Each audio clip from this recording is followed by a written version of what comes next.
from Shea Stadium in New York City, this is Jim Simpson with Bill O'Donnell. And in a few moments, the fifth and what might be the final game of the 1969 World Series. With those amazing New York Mets gaining more and more supporters every day as truly a team of destiny, lead the powerful but dismayed Baltimore Orioles 3-1 in this best-of-7 game series. Today's game is brought to you by Chrysler Corporation, engineering with care. Your host for today, your local Chrysler Plymouth dealer. The Hartford Insurance Group and Hartford agents and brokers everywhere. Gillette Right Guard, America's #1 deodorant, and Right Guard antiperspirant in the silver can. The makers of Winston, Salem, and Camel cigarettes. And by STP Corporation, makers of STP oil and gas treatment. Partly cloudy skies in New York today, temperature in the low 60s. For this fifth, and as we said, what might be the final game of the 1969 World Series. But before looking ahead, let us look back to the 10th inning of yesterday's 2-1 thriller won by the Mets that gave them that 3-1 lead. In that, you'll recall, Buford lost the ball off the bat of Brody in the sun. It fell in between Buford and Belanger. It was a double. Gasper went in to run for Brody. Al Weiss was walked deliberately. There was nobody out and 2 men on, and J.C. Martin was sent up to bunt. The bunt went down the right side of the foul line. Rickard came off from the pitcher's mound. Ellie Hendricks came out. Hendricks, the catcher, had to play in front of him, but the left-hander Rickard picked up the ball, fired, and hit J.C. Martin in the back of the wrist. And Gasper scored all the way from second base. But this morning, after pictures were in the newspapers showing that J.C. Martin was in fair territory, instead of running the foul lines properly, someone asked, and then it became a monumental topic of discussion in New York, how come he should have been out for not running the baselines? Well, the commissioner of baseball went into the NBC remote unit and looked in slow motion at that play time and again, and then listened to what the plate umpire Shag Crawford said. And umpire Crawford said, in his judgment, when hit by the throw of Rickard, Martin's right foot was on the line. It is a judgment play. Earl Weaver, the Baltimore Orioles, had been ejected earlier. Nobody protested. As a matter of fact, Earl Weaver said, gee, I wish I had not seen the picture at all. It is a judgment play. It would have done me no good to know that we might have had a protest, but we have none. And so, the Mets lead 3-1, and we come now to a rematch of game number 2. Left-hander Jerry Kuzman and left-hander Dave McNally of Baltimore. In game number 2, it was 2-1, New York, with Al Weiss, the .215 hitting second baseman, driving in the winning run. The New York Mets, who lead 3-1, the pitching staff, a fine one, has a 1.50 earned run average. But Bill O'Donnell of the Baltimore Oriole announcing staff is with us once again. And Bill, the big story, not only their earned run average, but what happened to the big bats of Baltimore. The big bats, Jim, have been just choked off by the fine New York pitching. And the likes of Blair, Frank Robinson, Powell, and Brooks Robinson have only picked up 9 base hits off Met pitching in 59 official plate appearances. So this Baltimore ball club, representing the American League in the 1969 series, as Detroit did a year ago, is faced with a similar situation going into Game 5. A year ago at this time, the Tigers were down to the St. Louis Cardinals 3-1. And then Lolich, McLean, and Lolich again came back to win that 7-game series, 4 victories to 3 over the National League Cardinals. But the Cardinals, like the Mets, the Cardinals a year ago had hot pitching through the first 4 ball games. Hot pitching by Gibson, by Washburn, and by Horner.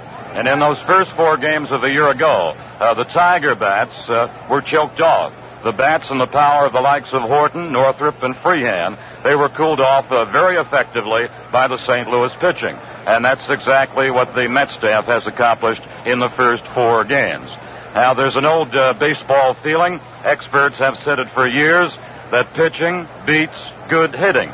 The Mets have proved that feeling in the first 4 games of the series, just as they did during the National League pennant race when they beat hot bats and beat ball clubs with good hitters like Cincinnati and also Pittsburgh. And they proved that also during the National League playoff series against the Atlanta Braves, sweeping the Braves in 3 straight ball games.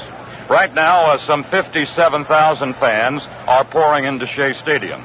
Most of them, naturally, are Met fans. They are expecting a New York win, and if the Mets win, that would give them the World Series, 4 victories to 1. They are also expecting a post-game party. The amazing Mets have been the team of destiny for the first 4 games. Now it's the Orioles who must come off the floor. It's the Orioles who must have the miracle ball club beginning this afternoon. They must become the amazing Orioles. Meanwhile, Oriole fans do have consolation in the fact that pitching by Cuellar and McNally has been good, despite the fact that Cuellar has suffered 1 defeat and McNally has suffered also a defeat in the second game. Cuellar, who was the first game winner, has given up just 2 earned runs in 2 starts. McNally, who lost game 2 to Kuzman 2-1, did scatter 6 base hits. The relief pitching by the Orioles, especially by Eddie Watt, has been good. So from a pitching standpoint, Oriole baseball fans who are here at Shea Stadium are not discontent. They are discontent with the lack of power and base hits that as yet has not been supplied by Blair, Frank Robinson, Powell, and Brooks Robinson, Jim. Now, Mickey Mantle, who has played in 13 World Series and has seen a number of fine catches, and may I add, has made a number of fine catches himself, said this morning that Swoboda's catch off the line drive of Brooks Robinson in the 9th inning of the 4th game of this 1969 World Series is the best catch, the best defensive play he has seen in a World Series in his lifetime. So Ron Swoboda gets credit yesterday for saving the game for Tom Seaver. Now today for the Baltimore Orioles, Don Buford will lead it off and play left field. Paul Blair is in center field. Frank Robinson bats third in right. Boog Powell bats cleanup at first base. Brooks Robinson at third base. Davy Johnson at second base. Andy Echeverron, the catcher. Mark Belanger at shortstop, and Dave McNally, primary, a slider, and curveball pitcher, and a 20-game winner, is the pitcher. For the New York Mets, leading off and playing center field, Tommy Agee. And now the Mets are getting their introductions here at biased Shea Stadium, and understandably so. Bud Harrelson bats second at shortstop. Cleon Jones is in left. Don Clendenin, who has hit 2 home runs in this series, bats fourth and plays first base. Ron Swoboda, yesterday's fielding hero, tied with Clendenin and several others for the most hits in the World Series, 4, bats fifth. Now, when Gil Hodges was forced to go with this right-handed lineup, not considered the power lineup that the Mets have, because the Orioles are pitching left-handers, it meant that Art Shamsky, a 300 hitter, and Ken Boswell, the hottest-hitting Met over the period of September, had to be benched, and Clendenin and Swoboda were 2 of those added. And the statement was made last Saturday when the series opened, they have to hit. Both are hitting at .364. Both have made excellent defensive plays. Ed Charles bats sixth and is at third base. Jerry Grody, with a hit in every game of the World Series, bats seventh and catches. Al Weiss, who also has 4 hits and driven in a couple of runs, including the run that won the ball game for Koosman over McNally on Sunday, is at second base. And Jerry Kuzman, 17-9 on the season, and has won a World Series game this year, is the pitcher. In this replay of the second game of the World Series, 1-2-1. For those of you who may not be keeping track, and by the way, we want to say hello to all of our armed forces overseas. Baltimore won the opener behind Mike Cuellar, 4-1. Second game, Kuzman won it, 2-1. Third game, a breeze for Gary Gentry, 5-0. Yesterday, in the first extra inning game since the year 1964, 2-1, the Mets with Swoboda's heroics. And now we come to that moment, whether we go on to Baltimore or not, where every game of the World Series could be, might be, the final game of the 1969 World Series. The Mets are down the first base line, the Orioles down the third base line. The color guard is in the infield on the third base side, and the First Army Band of New York is ready, as Miss Pearl Bailey has been introduced and will lead the crowd in singing our national anthem. By the dawn's early light, what so proudly we hailed at the twilight's flashing, who brought triumph and bright star through the perilous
Miss Pearl Bailey here at Shea Stadium, and we'll be back with more pregame color right after this message.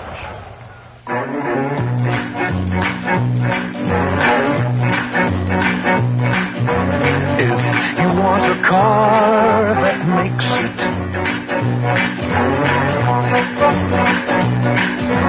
Plymouth makes it. It's the flash that lights the photograph when you take it. It's the new affair that's starting now. Look out, small economy cars. Here comes Duster.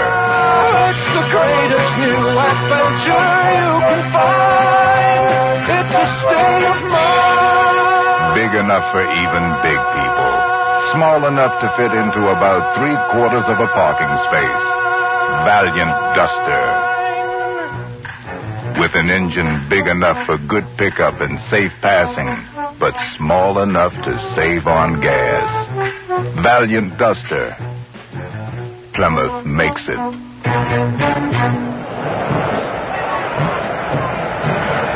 We pause 10 seconds for station identification. This 1969 World Series game is brought to you in part by Saratoga Vichy and Saratoga Ginger Ale. Sit back and relax with the Fizz Kids from Saratoga. WGY Schenectady. Bill O'Donnell back with Jim Simpson at New York Shea Stadium, awaiting the beginning of Game 5 of the 1969 World Series. And the umpiring assignments will be as follows today. Lou Demure of the American League will work home plate. Lee Wire of the National League will be at first base. The second base umpire, Hank Soar, and let us interrupt the umpiring assignments to tell you that the former Yankee Clipper and New York great, Joe DiMaggio, with the Commissioner of Baseball, Bowie Kuhn, standing right beside him, the right arm of Joe DiMaggio has just officially tossed out the first ball of this fifth game to the Mets catcher, Jerry Brody. Now, continuing with the umpires, we gave you Hank Soar of the American League at second base. Frank Sikori of the National League will be the third base umpire. Working the left field foul line from the American League will be Larry Knapp. And the right field foul line umpire will be Shag Crawford of the National League. Today will be a battle of left-handers, and here are the Mets now, moving out of their first base dugout to take the field. When Jerry Kuzman makes his way to the mound, defensively, he'll be set up behind him with Charles as his third baseman, with Harrelson at shortstop, with Weiss at second base, and the first baseman will be Clendenin. The Mets left fielder will be Cleon Jones. Tommy Agee will be in center field, and the right fielder will be Ron Swoboda. Jerry Brody will do the catching. Koosman on the season, and he's a 25-year-old left-hander. Made 32 starts. He had 16 complete ball games, including 6 shutouts. Kuzman overall won 17, and he lost 9. And he was the second game winner of the World Series, played in Baltimore, beating his mound opponent today, Dave McNally, and the Orioles by a score of 2-1. Kuzman throws the good fastball and also the breaking ball. Kuzman's best pitch, his fastball. McNally, on the other hand, throws curveball, slider, and fastball, and McNally's best pitch is the curveball. Kuzman now is running from the Mets dugout to the mound. A little bit more about Jerry Kuzman. Despite the fact that he was sidelined in late April and then through most of the month of May, Kuzman, however, still made 32 starts on the season and gained those 17 wins. And there were many who figured that had Kuzman not been sidelined for close to a month, that he could very well have been a 20-game winner, just like Tom Seaver, who picked up 25. This is only Kuzman's second Major League campaign. A year ago, for the 9th place Mets, Kuzman won 19 and lost only 12, as opposed to 17 and 9 this year. Like Tom Seaver, the other ace of the Mets staff, Kuzman will throw from three-quarter style against right-handers. He'll come on top with his fastballs against right-handers. Against left-handers like Powell, he will throw sidearm a lot and go with breaking stuff from the first base side. Kuzman is continuing his warm-up pitches. As far as his mound opponent is concerned, Dave McNally. McNally is shorter. He goes only 5'11" and 190 pounds. He is out of Billings, Montana. He has been a World Series pitcher in 3 previous ball games. in games 1 and 4 of the 1966 World Series against the Dodgers and in game 2 of this World Series. McNally's World Series record, a win and a defeat. Kuzman's World Series record, a win without a defeat. Koosman now is getting ready to take on Don Buford, to be followed by Blair and Frank Robinson. To tell you all about it, let's introduce again, with pleasure, Jim Simpson. Thank you, Bill O'Donnell. Koosman, in winning the second game, pitched 8 2/3 innings, gave up only 2 hits, both of those in the 7th inning, and 1 run, and won the ball game by the score of 2-1 with relief help from Ron Taylor. Buford batting right-hander. He's a switch hitter, 2 for 16 on the series. Koosman ready, first pitch, fouled off to the right. Buford in the first game, the first Oriole up, hit a home run. Later in that second game, or rather the first game, he hit a double and drove in a total of 2 runs on the day. That home run and that double, the only extra base hits the powerful Baltimore Orioles have had in this series, which now begins its 5th game. Koosman, the left-hander, ready again. Primarily fastball pitcher, but changes here. Grounds it toward shortstop. Harrelson's up with it. Sidearm throw, 1 down.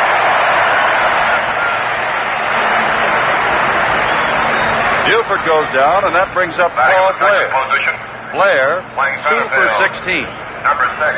Against Koosman in the 7th inning of Sunday's game in Baltimore. It was Blair who lined a single to left field to break up the no-hitter of Koosman and later scored the only run of the ball game on Brooks Robinson's single. Also stole a base to set up the score. 285 on the year. Koosman ready, throws a breaking pitch, center field, straight away. A.G. goes back a few steps, taps his glove, and has it for the second out. Thus far, Jerry Koosman has thrown 3 pitches and has 2 men out, and here is Frank Robinson. Robinson 2 for 13 on the series. Singled and scored the only run yesterday. 3 walks and 2 strikeouts. And against Koosman down in Baltimore Sunday, Robinson was 0 for 3, but hit 2 long shots to the outfield.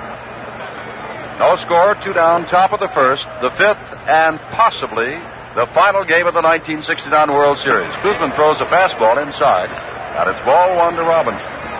Billy Hunter, who was a manager for a while yesterday after manager Earl Weaver was thrown out of the game, is coaching at third. George Stoller at first.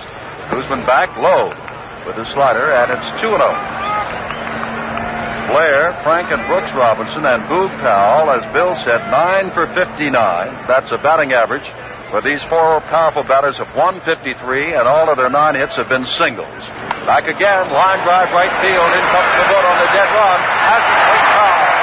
No runs, no hits, no errors, none left. The Orioles go down in order with the Mets coming to bat. There's no score. Some men have average size hands. Some men have big hands. For men with average hands, Gillette introduces our new adjustable razor with an average size handle. For men with big hands, Gillette introduces our new adjustable razor with a long handle. Both new razors have 9 precision settings. Gillette figures a more comfortable razor in your hand means a more comfortable shave. What man can resist the clean, crisp aroma of ocean surf? Get it in new Gillette Foamy Surf Spray Shaving Cream. A new fragrance, like the refreshing spray of a breaker. The foamy crispness of ocean whitecaps. If you've ever enjoyed the refreshing scent of ocean spray on your skin, you know what to expect in new Foamy Surf Spray by Gillette. Take the plunge today. Together with Jim Simpson, Bill O'Donnell back with you again here at New York Shea Stadium, and the Met crowd has already begun to chant "Let's Go Mets" to start off their favorite ball club in the bottom of the first inning. And it'll be led off by Tommy A.G. to be followed by Harrelson and Jones. Defensively with McNally. Baltimore has Robinson at third, Belanger at short, Johnson at second, Powell at first. An outfield of Buford in left, Blair in center, Frank Robinson in right, and Echeverron behind the plate. Dave McNally making his second World Series start. He goes against A.G. Here's Jim. Left-hander McNally ready, primarily curveball slider, remember. Throws a breaking pitch on the outside. It's ball 1 to A.G. A.G. 2 for 15 on the series, including a home run to lead off against Jim Palmer in the opener here in New York. A fastball hit over the center field wall. against McNally, 0 for 4 down in Baltimore, and struck out twice. McNally ready again, hits it high in the air, off to the right side, and fouled and out of play. McNally worked 9 innings down in Baltimore when he lost, gave up 6 hits and those 2 runs, struck out 7 and walked 3. The amazing Mets, since August the 16th, in the regular season, 38-11. They swept the Atlanta Braves 3-0. They lead the Baltimore Orioles 3-1. Since August 16th, they've won 44 ball games and lost only 12. No score last of the first. A.G. with a 1-ball, 1-strike count hits this one out of play again to the right and foul. A .271 hitter during the regular season, has power, 26 home runs, 76 RBIs. Tommy, the man that makes the Mets go, he proved it with 2 great catches here on Tuesday, plus the home run. Yesterday's hero, Ron Swoboda and Tom Seaver. McNally out in front of A.G., 1-2. The lights are on around the stadium, although the sun peeks in and out. Ball high. McNally didn't think so. To A.G., and it's 2-2. Kneeling on deck is Bud Harrelson, having a great series as the shortstop, a switch hitter, and he has been a pesky one for the Oriole pitching staff. McNally ready again. Throws an off-speed pitch outside, and now A.G. has worked it all the way to 3-2. McNally had a week's rest before pitching last Sunday and did not have as good control. The Baltimore staff figures that after having worked last Sunday, and now here it is Thursday, he should have control, but he walks the man with an inside fastball. A.G. takes first base, and here comes Bud Harrelson. And now, with it early in the game and the leadoff batter on first, let's see how Gil Hodges plans to play this. Harrelson stares down to Eddie Yost, the coach at third. Yogi Berra is coaching at first. Are they going to play for the 1 run already by bunting him over, or will they go for the big inning against the left-hander McNally? 9 right-handers in the Mets lineup again for the 4th time in 5 games. High pitch, and that was not a pitch out, and Echeverron races out to talk to McNally. There's always pressure in a World Series game, but when you are pitching, knowing that if you should lose, the series is over, and the other team has won, that's extra pressure. And remember, the Baltimore Bullets of the National Basketball Association won the Eastern title. The New York Knickerbockers knocked them off before they got to the finals. The Baltimore Colts of the National Football League won the National Football League title. The New York Jets knocked them off in the Super Bowl. And what's going to happen in the World Series? Strike is called to Harrelson. It would be something, say the New Yorkers, and we won't talk to those from Baltimore, if the Mets should upset the team called the best American League team of the last decade. Right now, they're in a commanding position. 3 games they've won, 1 for Baltimore. 1-1 the count to Harrelson. Strike. Harrelson was leading in and then away from the pitch, fooled on the pitch, and it's strike 2. 1-2 for McNally with A.G. at first. The Orioles went down 1-2-3 in their half of the first. Leon Jones standing on deck, swinging the bat.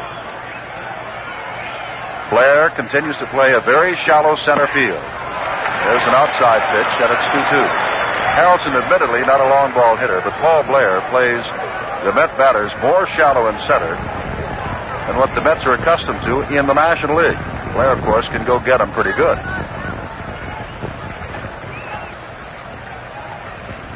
McNally ready again. Staring over now at the runner A.G., who is a stolen base threat. Back, low and away, and it's 3-2. This is the second batter, and McNally has gone to 3-2 on both of them.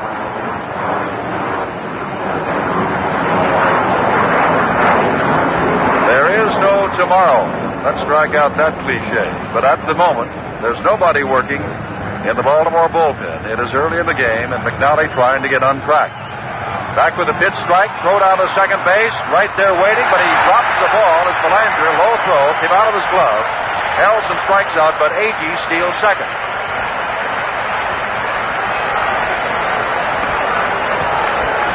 Batting in the third position, left fielder. They may charge an error on Belanger. The throw was on the home plate side of second base, but they're in time.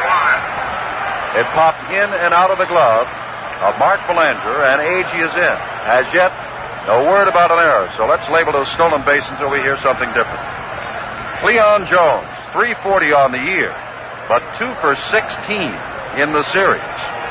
No RBIs, no runs, and was 0 for 4 against McNally in the second game of the series. Buford did make a fine running catch on him to stop a rally in the third inning. Mets have a runner in scoring position. Ball bounces away from Echeverron. Agee started toward third, but then thinks better of it. As Etch came off the first base side, found the ball in the dirt, and held Agee on at second base.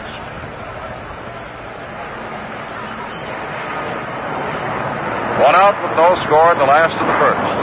And again, we welcome those of you in the armed forces wherever you are listening. And of course, to our many listeners in Central and South America, as well as here in the United States. The wind is blowing, and it's blowing toward left. Jones likes to go with the pitch, but Ken pulled the ball. McNally ready and knocks him down. Jones diving out of the way of an inside fastball, and it's 2-0. Jones finished third in the National League batting race behind Pete Rose and Roberto Clemente, had 75 RBIs, 12 home runs. Dealing on deck is Don Clendenin, who has 2 home runs in the World Series. McNally throws, drive, right field, not too deep. Robinson back near the warning track and has it. Agee tagging and going toward third. Ball is cut off by Belanger, and the first run of the ball game potentially is at third base, but 2 are out, and here comes Don Clendenin. Clendenin, like Swoboda, like Brody, like Weiss, and only like Boog Powell of Baltimore, has 4 hits in the game. 2 of them have been home runs. He's hitting .364, and one of his home runs was against Dave McNally. The National League book on Don Clendenin was a left-hander should keep the ball in on him. McNally worked him outside all day, and Clendenin down in Baltimore hit an outside pitch to right field and a home run. That was one of the runs that Jerry Kuzman got in beating Baltimore. McNally ready, throws, and this time he's inside but low, ball 1. He did not move the ball away from Clendenin. Agee at third base. 2 out. Outfield straight away for the dangerous Clendenin. A .248 hitter on the season, but .364 high. Agee had come way down the line, and you probably heard the gasp from the Met fans, raising the possibility in their minds, of course, would Agee in the first inning, and the Mets have done everything right in this series, with the exception of the first game, actually try to steal home. Listen to him yell, go. 2-0, catches the outside corner. 2-1 to Don Clendenin. Ron Swoboda is on deck.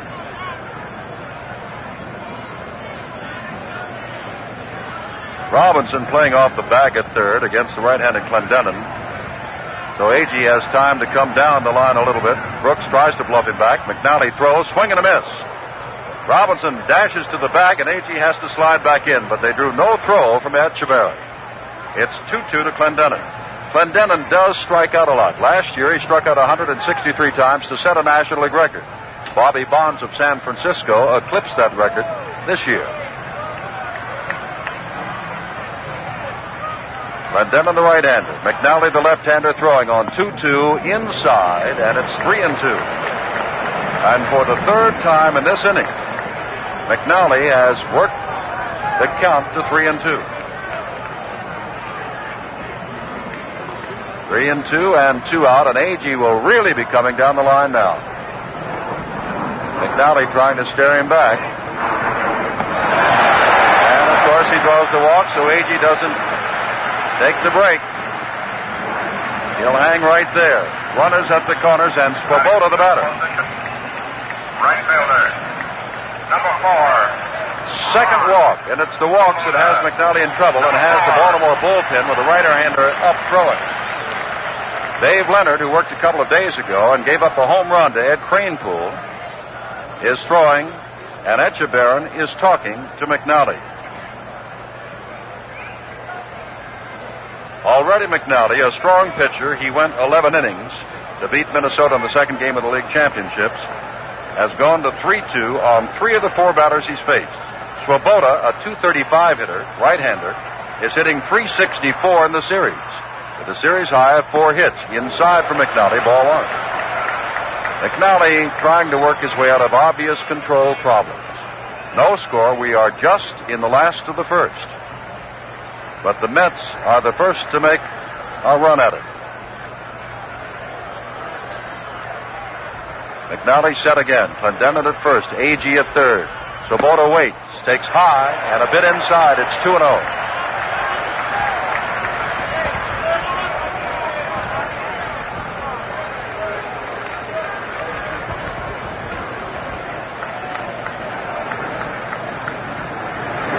The amazing Mets gaining more and more supporters. Baltimore trying to prove that the amazing team of destiny is a myth. But what a tough row. Swing and a miss and a pitch off the outside corner. And it's 2-1 to Swoboda. Funny thing about Swoboda, and I'm sure you know by now if you've been listening or watching the World Series, born and raised in Baltimore, went to the University of Maryland, and yesterday against his hometown team, Baltimore, he saved the game for New York. 2-1. Back again, catches the outside corner, evens the count at 2-2. Temperature in the low 60s for this 5th game of the 1969 World Series. The weatherman says there's no threat at all of rain. And now McNally kneels to bend and tie his shoelaces. Jim, even during the first part of the season when McNally had great success when he strung up those 15 consecutive wins, many times during the early innings of the ball game he had control difficulties and had trouble getting into an early inning groove. He has been very wild with his breaking stuff, better with his fastball here in the first inning. 2-2, and let's see what he throws, and strikes out Swoboda with a good fastball. No runs, no hits, no errors, but 2 men left. At the end of 1, Baltimore nothing and New York nothing. Let's do Yankee Doodle. Yankee Doodle, 1, 2. And riding on a pony, stuck a feather in his hat and called it macaroni. What did he call it? Macaroni. After a child has been in a bad accident, how can an insurance company help him to laugh again? The Hartford knows that money alone can't do it, but people can. Doctors, specialists, therapists when they're needed, to treat the injuries, to soothe the shock. And getting them there fast can also help. At the Hartford, we know it's often the kind of help you bring in at the start that determines whether or not there'll be a happy ending. Insurance by the Hartford. We try to keep things simple. Bill O'Donnell and Jim Simpson here in Game 5 of the World Series going to the top of the second inning. Whereas Kuzman had a relative breeze in the top of the first inning, getting Buford, Blair, and Frank Robinson in order, McNally had a struggle. As a matter of fact, McNally had to use 27 pitches before retiring the side, and included among those 27 were strikeouts against Harrelson and Swoboda, and he also passed Clendenin and Agee on 3-2 pitches. It's the top of the second inning now, no score in Game 5, and Powell will lead it off, and here's Jim. Boog Powell has the team high for Baltimore with 4 hits, tying 4 on the Mets staff. Left-handed batter against a left-hander and swings at a breaking pitch, strike 1. Powell, down in Baltimore, was 0 for 3 against Koosman, and he waved at a third strike on a curve on the outside corner. Just noticing in the stands that owner Bob Short of the Washington Senators, conferring with his sports shirt pal. There's a pitch outside to Boog Powell. Ted Williams, the manager of the Senators, who's did such a tremendous job this year with Washington finishing 10 games above the 500 mark and reaching the 500 mark only for the first time since 1953. 1-1 to count to Boog Powell in the scoreless game. He leads off the second for Baltimore and takes the pitch low and away, and it's 2-1. Powell despite the fact that he leads Baltimore with 4 singles, has been furious with himself, more noticeably so than any other Baltimore batter. Just furious when he hasn't been able to deliver. Half swings at a good fastball. It's over the plate. And it's 2-2. Powell stares back and says something to plate umpire Lou DeMuro of the American League. Kuzman ready again. Like Seaver, a relatively fast worker. The 2-2 pitch. Low with the slider, and it's 3-2. Kneeling on deck is Brooks Robinson. Robinson drove in a run yesterday. Baltimore is coming into this game with only 2 runs in the last 31 innings. You can now make it 2 in the last 32 as Boog Powell fouls one off. And the 2 runs they have, both were knocked in by the gentleman kneeling on deck. And that's Brooks Robinson.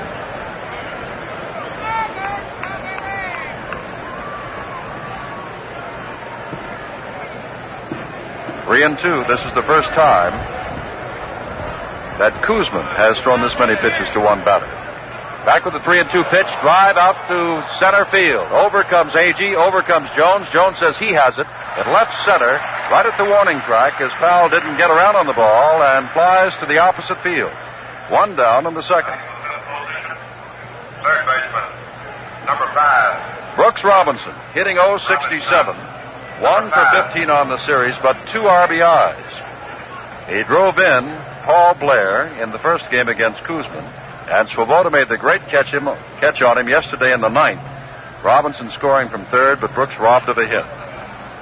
Kuzman throws, strike right down the middle.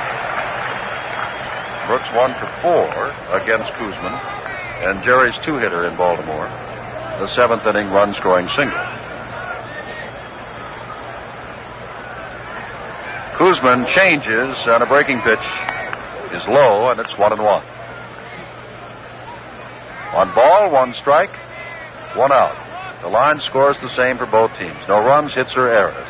Another breaking pitch. This curve drops over, and it's strike 2. 1-2 to Brooks Robinson. Best of 7 series. New York has 3 chances to win 1 more and win the series. Robinson fouls the ball to the screen, and now it is still 1-2. That's why the Mets now are such overwhelming favorites to win this World Series, because only 3 times previously have a team that has been behind 3 games to 1 come back to win, but including last year when Detroit did it. Breaking pitch, ground ball on 3 hops to Harrelson at short, the overhand throw, and there's the second out. 1925, the Senators led the Pittsburgh Pirates 3 games to 1, but Pittsburgh won it. 1958, the Milwaukee Braves led the Yankees 3 games to 1, but the Yanks won it. And last year, the Cards were breezing 3-1, but lost to the Tigers. The Orioles are trying to become the 4th team in World Series history, and this is the 66 World Series to be able to do it. Davey Johnson, 0 for 12 on the series, 0 for 2 against Kuzman in the second game of the series. Takes a breaking pitch and lines it off the glove of Charles. 1 hop came up to Charles, went past his glove, and Cleon Jones has it. And Johnson is out on first base. Took a little bad hop. I would imagine that it'll be labeled a hit, but we'll await. It is a hit. That's the first base runner for the Baltimore Orioles, and here's Andy Echeverron, the catcher. Echeverron has only played in 1 other game, and that was in the game that Koosman pitched. That day, he was 0 for 3. But he hit a line drive to center field, and Agee had to go way back on to catch, and then Swoboda made a fine catch on him down in the right field corner. So he swung the bat pretty good. Takes a fastball at the knees, strike 1. 2 out in the second. Kuzman, who worked the first 6 innings of that second game without giving up a hit, has given up a hit now here in the second game. And Blair and Robinson hit the ball well in the top of the first. Back again, ground ball, 1 big hop to Ed Charles at third. He throws on to second for the force. And the Orioles go down. No runs, 1 hit, no errors, and 1 left. In the middle of the second, New York nothing and Baltimore nothing. Waxing your car? Oh, yes. You keep it nice and clean outside. How about inside? Do you keep your engine that clean, too? Oh, should I? Well, engines do get dirty. I guess so. The more you drive, the harder your engine works. And the harder your engine works, the dirtier it can get, and the worse it runs. Oh, sounds reasonable. What's the solution? The anti-pollution team. Phillips 66 gasolines and Trop Arctic motor oils. Oh, real nice names. By fighting pollution in your engine, they help keep pollution out of the air. So you get a better running engine, and we all get cleaner air. Mm-hmm. Think you'll get the anti-pollution team next time you drive? Oh, I don't drive. Wife does. The anti-pollution team. Only from Phillips 66. Back in New York, Ed Charles swings and misses at the first pitch from Dave McNally to lead off the second inning of this scoreless ball game, to be followed by Brody and Weiss. McNally, the left-hander, trying to keep Baltimore alive. Throws again. Brooks Robinson has the short hop. Another fine play and fires on to first for the out. That second hop did not come up the way Robinson expected, but by now you know the kind of third base he plays, and he threw out Charles. Number 15, Jerry Grody, hitting .267 on the series, 4 for 15, and is the only man in the World Series with one hit in each of the 4 games. Robinson made a great play on him back in the second game. Takes a strike from McNally. First game, Brooks shown at third base. Second game, he had some good plays, but then the play began to be taken away from him by the Mets outfielders. Agee on Tuesday, Swoboda yesterday. McNally ready for the one-strike pitch. Strike 2, called to Jerry Grody. A .252 hitter during the year, 6 home runs, 40 RBIs, and I think you'll remember a year ago, Jerry was doing so well in 1968 that he was the starting catcher for the National League All-Stars. McNally ready, throwing, fly ball, right center field. Back goes Blair over to his left. Now stops and takes it for the second out. Ball was not hit that deeply, but Blair was playing straightaway center, and this went to the power alley, 396 mark, and Blair took it in rather short right center. Here's Al Weiss, 4 for 7 on the series, .571. His batting average is compared to his regular season average of .215. 4 walks, 2 RBIs, and against McNally in Baltimore, 2 for 3, including the winning RBI. Ball 1, outside. The one time that Weiss went down was on a curve from McNally in under his hands. And he struck him out. There's a line drive, and Belanger leaps about a foot and takes it for the third out. Weiss continues to hit it hard, but it's caught. Runs, hits, or errors, none left. At the end of 2, we've got a scoreless ball game.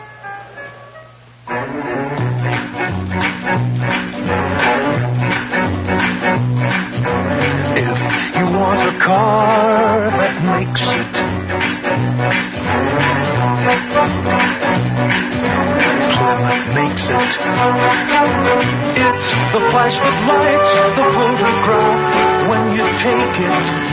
It's the new affair that's starting now. If you want luxury at a Plymouth price, Plymouth makes the Fury. It's the greatest new adventure you can find. It's a state of mind. 32 new Fury models on a wider stance with big, smooth looks. If you want to move into the 70s in style, Plymouth makes it. Plymouth makes it. If you want a car that makes it, Plymouth makes it. Bill O'Donnell and Jim Simpson, and we've completed 2 innings now. No runs, 1 hits for Baltimore off Kuzman. No runs, no hits for New York off McNally.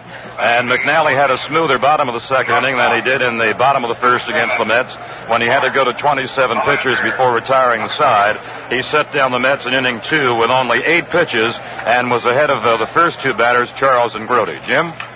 Mark Belanger swings on the first pitch and fouls it out of play. Belanger, 2 for 12 on the series for 167, much below his season average of 287. Against Kuzman in the second game, 0 for 3, but lined very deep to Agee. And believe it or not, we have a balloon on the field, and Ed Charles comes over and with his spikes just pops it in back of the mound on the third base side. Charles playing even with the bag at third base for Belanger, who will poke the ball to right field, and the outfield is pulled that way. There's a high pitch from Koosman. It's 1-1. Agee is in shallow center field and pulled to the right. Swoboda is near the line and playing shallow also. The 1-1 pitch to Belanger, and he swings late, fouls it back, and it's 1-2. Cut under the ball. Clendenin at first, Weiss at second, Harrelson at short, Charles at third, Jones in left, Agee in center, Swoboda in right, Jerry Grody the catcher, and Kuzman the pitcher. Throwing to Belanger, line drive to right field, base hit. Well, they play him that way, but that's where Mark gets his hits. They throw behind him at the plate. Grody tried to throw him off the bag, and the first base umpire, Lee Wire, is leaning over to Grody and now going after him to tell him, don't try to push him off the bag. Base hit Belanger.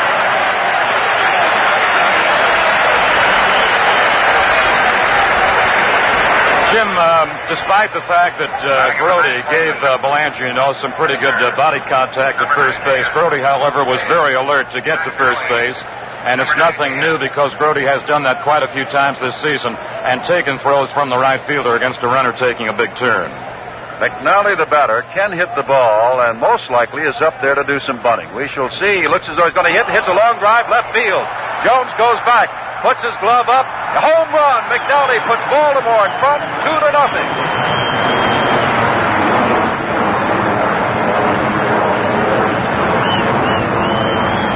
And it has stunned the crowd of Mets of more than 57,000. I said he could hit the ball. 3 home runs last year, another this year. He hit a couple over the fence in batting practice today. You wondered whether or not the Orioles were going to play safe. They need runs, but they let the pitcher swing away, hit the first pitch, home run. Bill? And included, Jim, among those home runs you mentioned a year ago, McNally, of all things, had a grand slam home run. Nobody out. And the shoe is on the other foot for the moment. Buford, the batter, takes low from Koosman. And you would have thought we had entered a time capsule when McNally hit that home run. The Mets fans got deathly quiet. Outside corner with a breaking pitch by Kuzman, and it's a strike. 1-1 to Don Buford.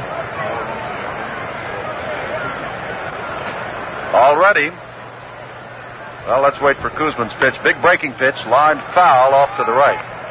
The Orioles have scored more runs on that one base hit by McNally, a home run, than they did in their last 2 ball games. 5-0 on Tuesday, 2-1 yesterday. They had not had an extra base hit since Buford's home run and double in the first game. But pitcher Dave McNally has put himself in front, 2-0. Koosman back with a pitch. Ground ball, slowly hit. Harrelson has to charge it. Up with it. Throws on and has the speedy Buford by a step. Good play by Harrelson. And that will bring up Paul Blair. Paul Blair. Third inning, 2-0. Number 6. As Earl Weaver, in a scoreless ball game, McNally, the batter, said swing away, and McNally, who had punched a couple of balls over the fence in batting practice, hit the first pitch, a fastball from Kuzman, and lined it for a home run. Blair hit the ball hard last time, takes a strike on the inside corner. Lined it to center field, and Tommy Agee on the first pitch he saw. Strike one now, 2-0. Baltimore, top of the third. Kuzman back, throws the ball in the dirt in front of the plate. It's ball one. Occasionally, and more than occasionally, sometimes throughout the game, you will hear jet aircraft. LaGuardia Airport is just a few yards away. Look out, Blair lost his bat, and it hit the box in which the Baltimore officials are seated, down by the Baltimore dugout. Blair goes back to rub up the bat and his hands. It was a swinging strike, and it's 1-2 to Paul. Now ready again. The wind, as we said, is blowing from right to left. But McNally tagged the ball hard. There was no mistake about that. Swinging and fouling an inside pitch. And off the face mask, I believe, of Lou DeMuro, the plate umpire, who takes his mask off and will now put it back on. Well, it was let's go Mets for a while, but now the Mets fans are quiet as Kuzman is working down 2-0, but he has struck out Paul Blair on a swinging strike. Strikeout number 1 for Kuzman, who has walked no one. McNally has hit the home run to put his team in front 2-0 and has struck out 2 of the Mets, but walked 2 of the Mets, and is not allowed a hit. 2 runs, 3 hits, no errors for Baltimore. No runs, no hits, no errors for the Mets. 2 runs in this, the third inning, with 2 down, and here is Frank Robinson. Ron Swoboda made a fine running catch toward the right field line, waist high of his drive. This drive, deep to left center field. The outfielders don't go back for it. 3-0 on Robinson's mammoth home run. It's over everything and into the parking lot.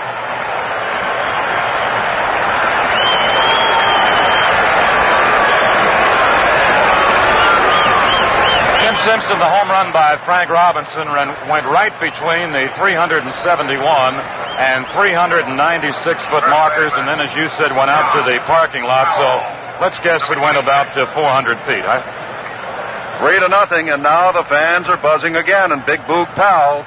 Well, a home run and a double by Buford in the first game. This is the fifth. They need it. They've had 2 home runs in 1 inning. Powell takes outside and low from Kuzman for ball 1. The Orioles with perhaps their strongest pitcher, Dave McNally, on the mound. A 20-game winner, now lead 3-0 in the third. Kuzman comes back with a breaking pitch that misses. It's 2-0. On each home run, it has been a fastball on the first pitch. First to McNally, and then to Frank Robinson. McNally's came with a man on base. Robinson's with none on. Kuzman ready and throws a fastball, and with a check swing, Powell fouls it down the left field line and into the seats. Well, if this lead holds up, it's on to Baltimore for the 6th game on Saturday. Otherwise, you know the obvious, what many thought might happen today, that the game and the series end right here.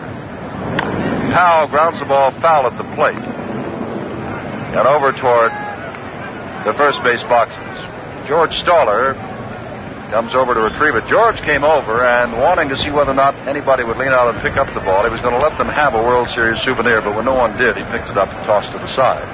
2-2 to Big Boog Powell, who himself had 37 home runs during the regular season. Swings and strikes out, but 3 runs on 3 hits, 2 of them home runs. No errors and none left. In the middle of the third, Baltimore 3, New York 0. One morning, Wally Buckley discovered he had a case of the nubs. The nubs? The nubs. The tiny little part of his beard his razor couldn't get. They're all over my face.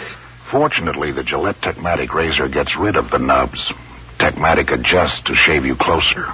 Techmatic gave Wally the closest shave he ever had. No nicks, no cuts, no nubs. Boy, that was close. Techmatic by Gillette. It gets the nubs. Lemaloo with umpire Flinch Sternly, finding out what kind of people use which kind of right guard. Why the name Flinch?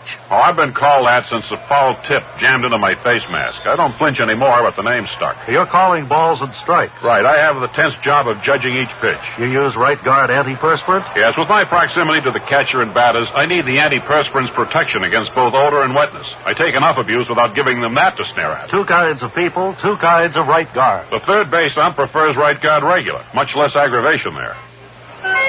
Well, the home run that Frank Robinson just hit, his 4th in World Series history. He had 1 when he was with the Reds in Cincinnati back in 1961, and 2 with the Orioles in 66. Downstairs now to Tony Kubek and Pearl Bailey. You're eating a hot dog like a true Mets fan. I tell you, everybody's getting so nervous. No, of course not. Jerry I said he had an arm.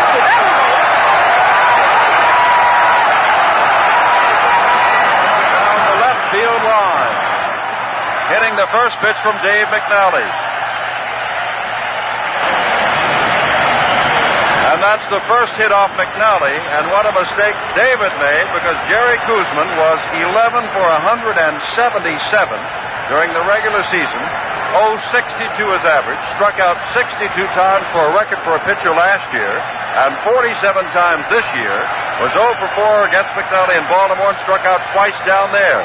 But McNally, ahead 3-0, made the pitch too good. And Kuzman has lined it for a double to left. And here comes Tommy Agee, who walked and stole second back in the first inning. 3-0 Baltimore. We're in the third as the Mets and their fans come back. McNally ready. Fires to Agee, and the pitch is up high. Ball 1. Kneeling on deck is Bud Harrelson. 2-run home run by Dave McNally, and a long blast out of the ballpark by Frank Robinson has the Orioles in front. But here come the Mets. McNally looking in, got off to a wobbly start, but was better in the second inning and made the mistake to Koosman here in the third and throws a strike now to Agee. And it's 1-1. Eddie Yost looking down at his pitcher, Kuzman on second base, who stares back and walks off, has the jacket on. Rather cool weather in New York. 1-1 the count. McNally looks back at the runner, Koosman, and now throws just off the corner to Agee, and it's 2-1. Tommy has 2 hits and 15 times at bat. Struck out twice against McNally in Baltimore. The wind continues to blow from right to left. McNally throws high again. He is wild high, and it is 3-1. He went 3-2 on Agee in the first inning before walking him, 3-2 on Harrelson before striking him out, and 3-2 on Clendenon before striking, or rather walking him.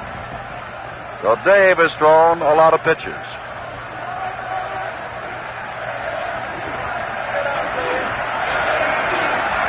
McNally ready again. On the 3-1, Agee is swinging, but pops it up. In short center field, Blair comes on, running a little harder now. There's wind there, and he's almost in back of second base and has it. Shortstop. As soon as the ball left the bat, Davy Johnson pointed out to Blair and said, "It's all yours." I think Blair was closer, but of course, or rather Johnson, but of course Blair had the play in front of him all the way. The wind held it up a little bit. McNally and Echeverron now talking at the mound as Harrelson steps in. 3 hits in the series. In 4 tries against McNally, he has failed to hit him safely. Switch hitter, batting right-handed today.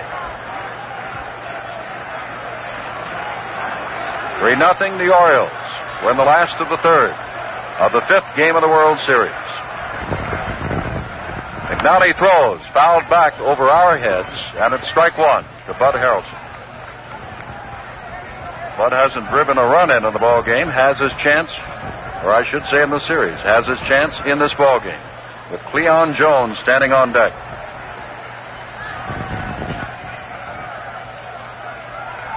Baltimore, with 3 runs, now has more runs than it's had in the 3 games since their opener, in which they scored 4. Pitch right down the middle, changed on him a little bit and fooled him, and it's strike 2 to Harrelson. 2 strikes the count in a series in which nobody expected the amazing Mets to be here. But here they are, 44-12 their record since August the 16th. They swept the Braves. They lost the first to Baltimore. They've won the next 3. They've only got to win 1 of the final 3, if it goes that far, to take the championship. But as of the moment, they trail 3-0 to Baltimore. The 2-strike pitch to Harrelson. Off the corner, outside, and it's 1-2. Baltimore, on the other hand, had a great spurt in June and wound up with 109 victories and ran away with the Eastern Division of the American League. And then ran away from the Twins after 2 close games with Minnesota, beating them badly in the 3rd game, 11-2, to also sweep their league championship playoff. McNally walked 2 in the first, got everybody in order in the 3rd, and has given up a double to Kuzman here, in the 2nd rather, and given up a double to Kuzman here in the 3rd. Off-speed pitch, and has Harrelson striking out. 3rd strikeout. Left fielder. For McNally, who has walked 2. Now with 2 out, Cleon Jones, who is 2 for 17 in the series, comes up. McNally now ready. Kuzman still at second. First pitch, low ball 1. Kuzman hit the first pitch and lined it down the left field line between Robinson and the bag for the double.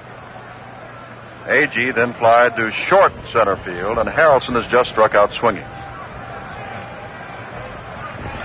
Leon Jones, a dangerous hitter, trying to get a run on the scoreboard for the Mets. McNally throws, and it's high, and it's 2-0. And Clendenon is kneeling on deck. 3 runs on 4 hits. No errors for the Orioles. No runs, 1 hit, and no errors for the Mets in the last of the 3rd. On what is now a completely cloudy day. No patch of blue almost anywhere. Overcast, but no rain forecast. McNally ready on 2-0 and gets the strike in there, 2-1.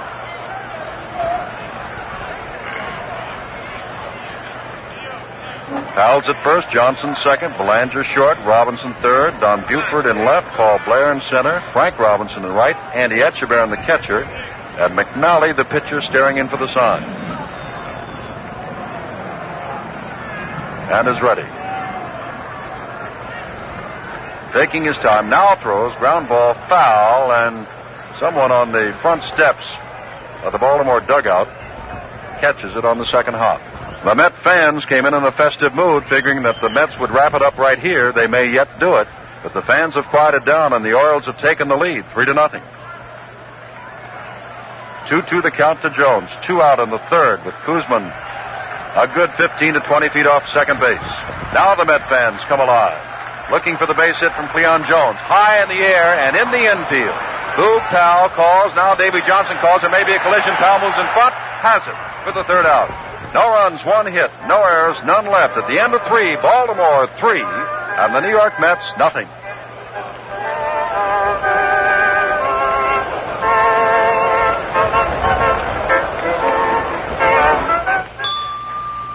Second floor, refrigerators, formerly $195, now $215, going up.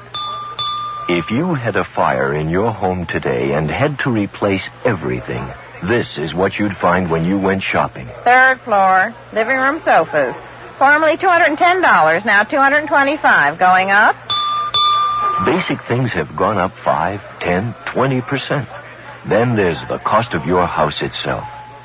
This is why the Hartford invented Inflation Guard, the first homeowner's insurance policy that protects you against inflation automatically.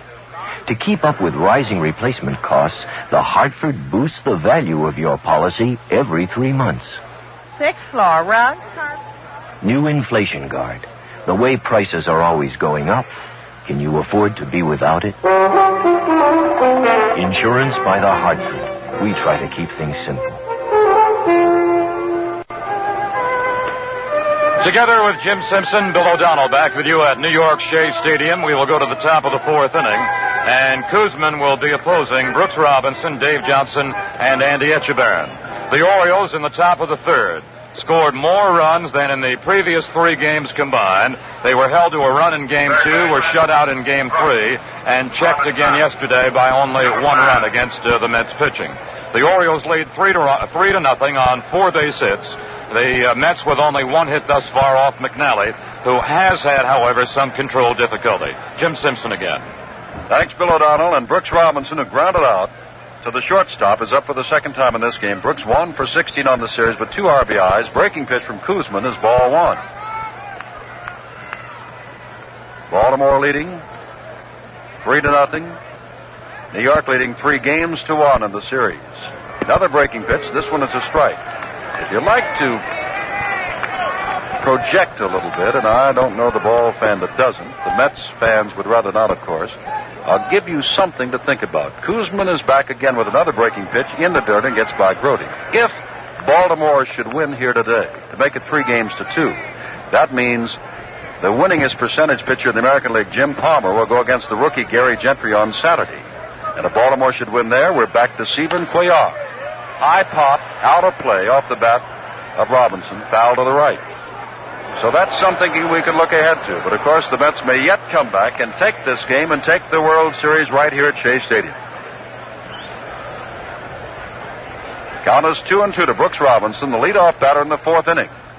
Left-hander Jerry Kuzman back with another breaking pitch, high in the air, not too deep. A.G. in right center field, rather left center fielder, says he's got it right in front of Cleon Jones. And there's 1 out. Second baseman, Dave Johnson. Here's Dave Johnson, number 15, who singled to left last time up, but was forced to end the inning by Echeverron. And when he singled to left, it was his first hit in 13 attempts in the World Series. Kuzman throws a breaking pitch. He swings and misses. Strike 1. On deck is the catcher, Echeverron.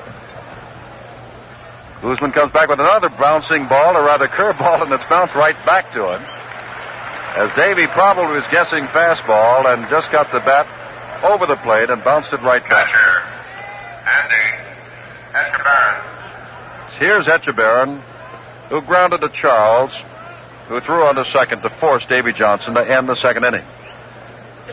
Edgar Baron, who had 3 home runs during the regular season, hit 2 long balls, as we said, off Kuzman in the second game. Takes a fastball, strike 1.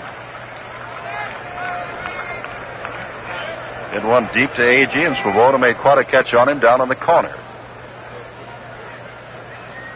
Koosman back with a 1-strike pitch. Fastball inside and low, and it's 1-1. On deck, Mark Belanger.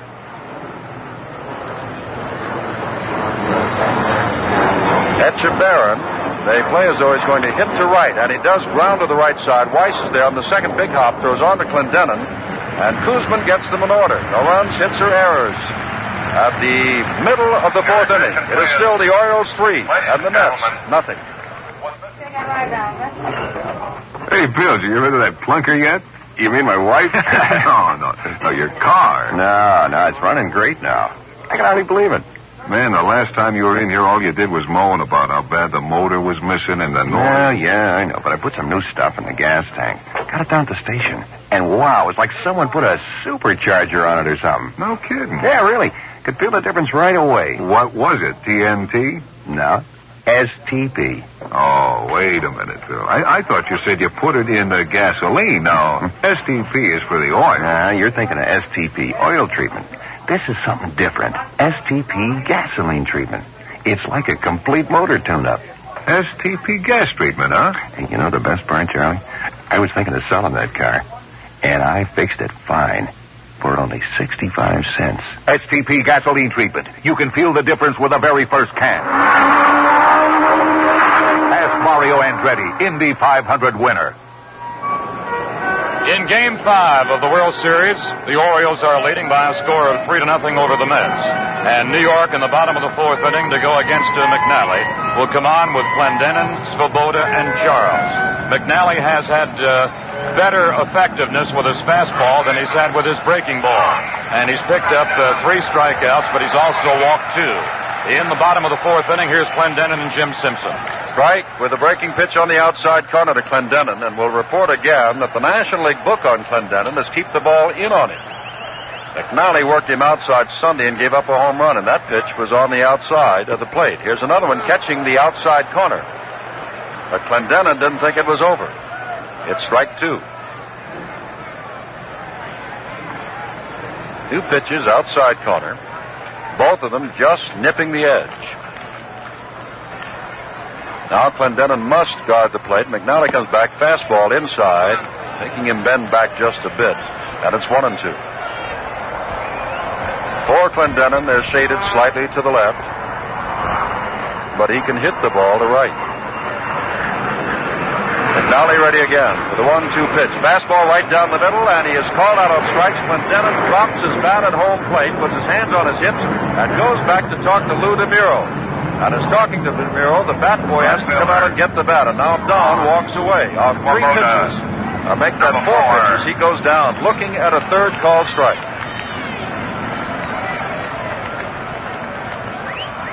Strikeout number 4 for Dave McNally. Here's Ron Swoboda, who struck out swinging at a fastball on a 2-2 count to end the first. Gets a fastball there, swings and misses. McNally not known primarily as a fastball pitcher, as we've said all along, curves and sliders. But in that league championship game against Minnesota, he was throwing very hard. Kneeling on deck is Ed Charles. Come on, Ron. McNally ready. And throws a fastball right back under the glove of McNally for the 2nd base hit for the New York Mets. And the 5th hit for Ron Swoboda, who now has more than any other member of the New York Mets or Baltimore staff. Number 5. Charles is 2 for 12 on the series. 2 for 4 against McNally in the second game. Grounded the 3rd last time up, swings and misses, and I want to tell you, Ed, not known as a home run hitter, only 3 on the year, took a big cut. American and National League umpires work a game differently behind the plate. The National League umpire gets down on the inside shoulder of the catcher and stares across the plate. The American League works right over his head, looking down on the plate. Fastball hit high in the air, could be caught. Foul, throwing away the mask is Edgar Baron. It is very high, backs on it, has it for the second out, behind home plate. And that'll bring up Brody, who flied deep to Blair in center, back in the second inning. Number 15.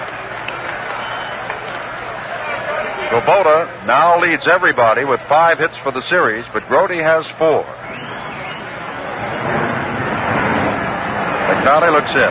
Echeverron has given him the sign. Leading off is the base runner, Swoboda, as there's a called strike to Brody. Now, this is the centennial year for the game of baseball, 100 years old. What 100 years there have been, and what a year this has been with the amazing Mets and more than 28 million people watching regular season play. McNally back throws inside to Brody, and it's 1-1. It will be story enough for the New York Mets and their fans if this game is won today by New York.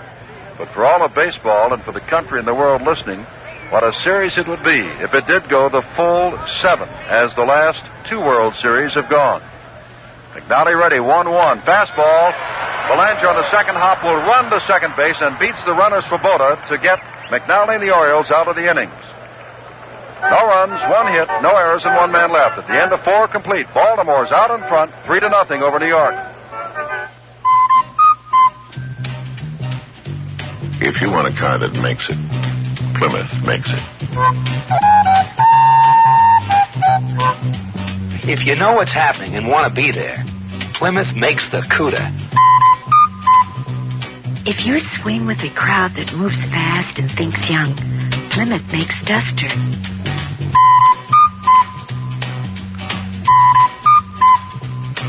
If you want luxury inside and out, Plymouth makes the Sport Fury Brougham. If you want a car that goes beep beep, Plymouth makes the Roadrunner.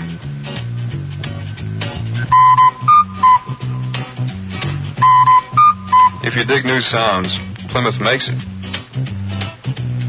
If you like wild new colors and mod tops, Plymouth makes the Mod Top Barracuda.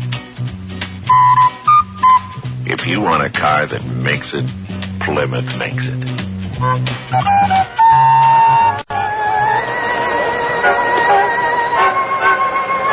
Let's pause 30 seconds for station identification.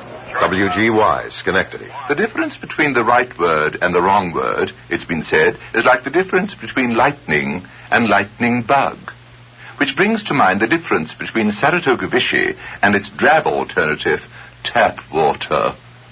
It's a choice between a unique, fascinating mixer or the same lackluster liquid with which one washes automobiles and oneself. Saratoga Vichy in that green bottle with the vivid yellow label.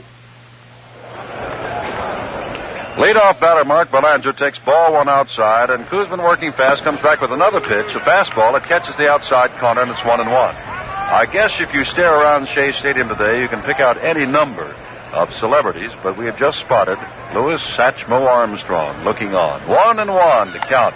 Fly ball off to the right, and out of play, foul. Belanger hit a ball to right field for a single in the 3rd inning and scored ahead of Dave McNally's first pitch home run over the left field fence into the Baltimore bullpen. Later in that same 3rd, Frank Robinson hit the first pitch of fastball out of the ballpark for a home run, and there are the 3 runs. Drive to right center field, but Swoboda has only to move a few steps and has it, playing him perfectly. Dave McNally, who swung at the first pitch. When the question was he going to bunt the man down or swing away? He swung away. No double play, but a 2-run homer. And McNally's only given up 2 hits. 3 runs, 4 hits, no errors for Baltimore. No runs, 2 hits, no errors for New York. And we are in the top of the 5th. Kuzman working again. McNally swinging again on the first pitch, but this time it's a breaking pitch on the outside corner, and he misses it. Kuzman can throw the hard slider, and I believe he did on that occasion. Back with a 1-strike pitch, fastball right down the middle, and McNally took this one for strike 2.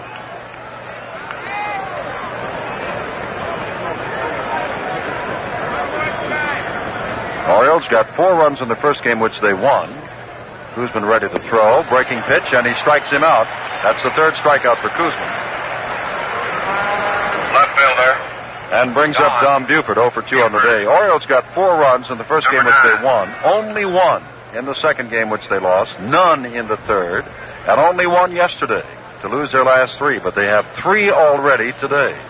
Buford has grounded twice to Harrelson at shortstop and is 0 for 6 in a series appearances against Jerry Koosman.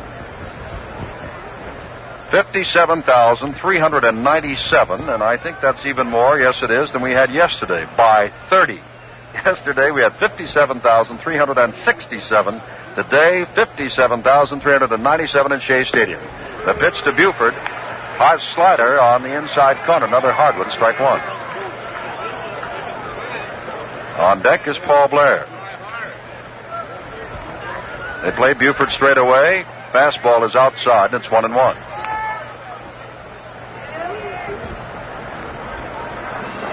Kuzman won 19 as a rookie, 17 this year in his second year.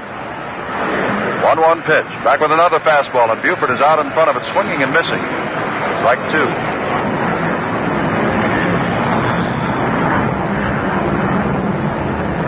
Kuzman took something off the fastball that time, and Buford was jumping on it. 1-2. Back with a curveball, lined out to right field. Swoboda goes over it, may drop between them. Swoboda is there, backhanded catch.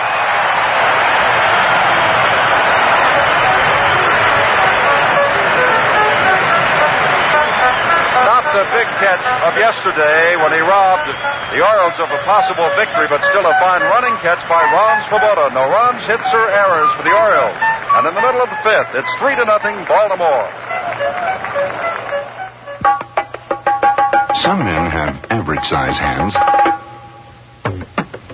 Some men have big hands. For men with average hands, Gillette introduces our new adjustable razor with an average size handle.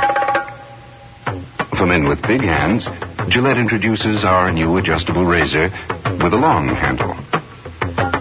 Both new razors have 9 precision settings. Gillette figures a more comfortable razor in your hand means a more comfortable shave. Have you heard about the latest Gillette invention? It's an aerosol shave cream called the Hot One that actually heats up right under your very nose. No kidding, you don't have to hold the can under hot water or plug it in or do anything like it, because the Hot One gets hot all by itself, right out of the can. And the fact is, hot shave cream softens whiskers quicker than cold shave cream to give you a faster, more comfortable shave. So why shave with the cold ones when you can shave with the Hot One? The self-heating shave cream from Gillette. Last of the fifth. Baltimore leads it 3-0. And here's Bill O'Donnell. Thank you, Jim Simpson, and hello again, everybody. Weiss, the number 8 batter, to lead off for the Mets in the bottom of the fifth inning against left-hander McNally. Backs him off with a fastball, belt high, 1-0. Weiss has been up once today, and he's lined to the shortstop, Belanger. Kuzman, with a heavy jacket, has come on deck. McNally winding to the side, whips in 1-0. Strike is called right down the middle. 1 ball and 1 strike to Weiss, one of the many heroes the Mets have had in their 3 victories over the Orioles in the first 4 games of the World Series. 1-1 pitch. Curve, fanned at and missed. He chased a pitch down to his knees. 1 ball and 2 strikes. Weiss bats from the right side. He's played to shallow and straightaway center field by Blair. Blair is not back deep. McNally ahead. Back he comes 1-2 with a curve foul back of the plate on the ground. A ball, 2 strikes to Al Weiss, young man who is out of Elmhurst, Illinois. The Mets have had 2 base hits off McNally. Kuzman had the first one as he ripped a double to left in the third, and Swoboda bounced a ground shot single through the box out to center in the 4th inning. 1-2 again from McNally. A curve bounced slow to the third, charged by Robinson back of the grass. Hurries his throw and in time to first baseman Powell. Weiss bouncing out, Robinson to Powell. 1 away in the bottom of the 5th inning. And the greeting now will be for the Mets' fine young left-hander, Jerry Kuzman. Kuzman did not have an extra base hit during the regular campaign, but picked up a 2-bagger his first trip to the plate in this ball game. He, like McNally, throws left-handed, but like McNally also bats right-handed. McNally's fastball foul right back off the end of Kuzman's bat. Kuzman, a Minnesotan by birth and education, lives here right now in the New York area. One strike pitch is a curve neatly thrown to the belt for strike 2 call. 0-2 to Koosman. One away, AG is the on-deck batter. Baltimore leading 3-0 in the bottom of the 5th inning of Game 5. McNally began to lean forward and get Echeverron's wig wagging, then suddenly broke contact with the rubber and reached back to finger up on the rosin bag. He's back on top again. His 2-strike pitch off the outside corner. 1 ball, 2 strikes.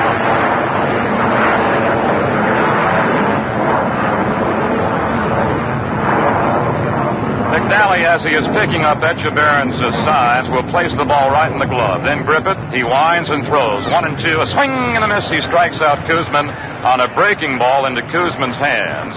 And McNally now has 5 strikeouts in 4 2/3 innings of work. Now the head of the New York Mets order, Tommy A.G., who's been a great hero with the glove. The catches that A.G. has made in this series have been compared to previous World Series fantastic catches by the likes of Amorose and John Frito and Mays. 2 gone. He runs up to bunt, pushes it out to third. Barehanded and lost by Brooks Robinson. Brooks Robinson charged halfway up on the grass from third base. A.G. laid down a neat bunt. Robinson charged, reached down with the bare hand. He may have gotten a piece of the bare hand on the ball and then it tricked on behind him, closer to the bag at third base. So A.G. has a bunt single. It is A.G.'s third base hit in the series. It is the Mets' third base hit in this ball game, and suddenly, Met fans with 2 out come alive. The batter is the switch-swinging Bud Harrelson. Fastball. Here's a fly ball to center field. Blair came in. Blair should make the play. He makes it in center field to retire the side. At the end of 5 innings of play, Baltimore 3, New York nothing.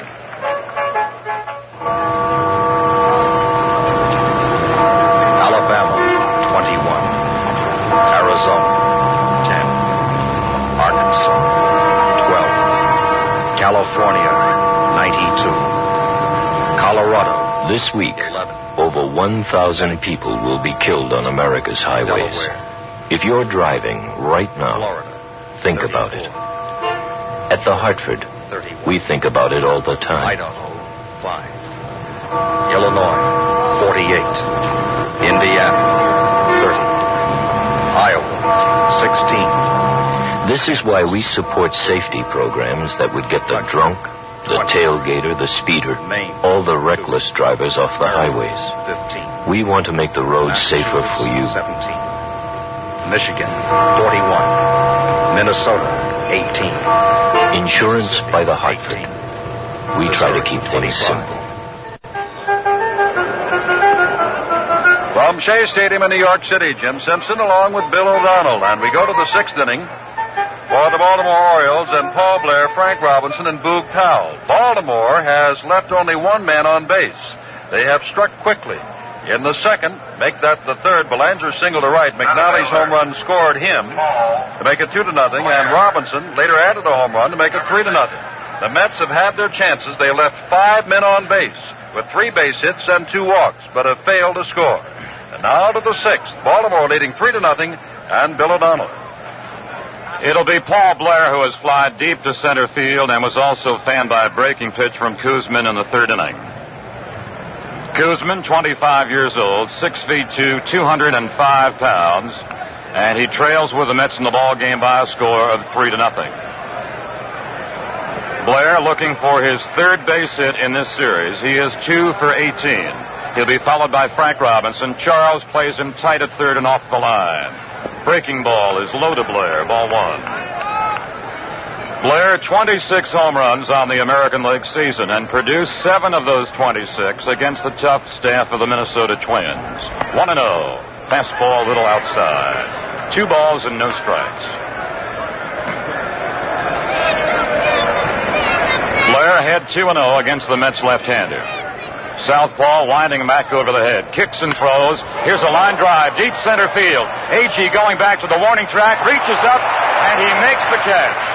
Agee turned a bit to his left on the warning track, suddenly reached up the glove and got the line drive off Blair's back on the front of that warning track. Blair has lined to his opposing center fielder. And the batter is Frank Robinson, who homered in the third and lined to right in the first inning.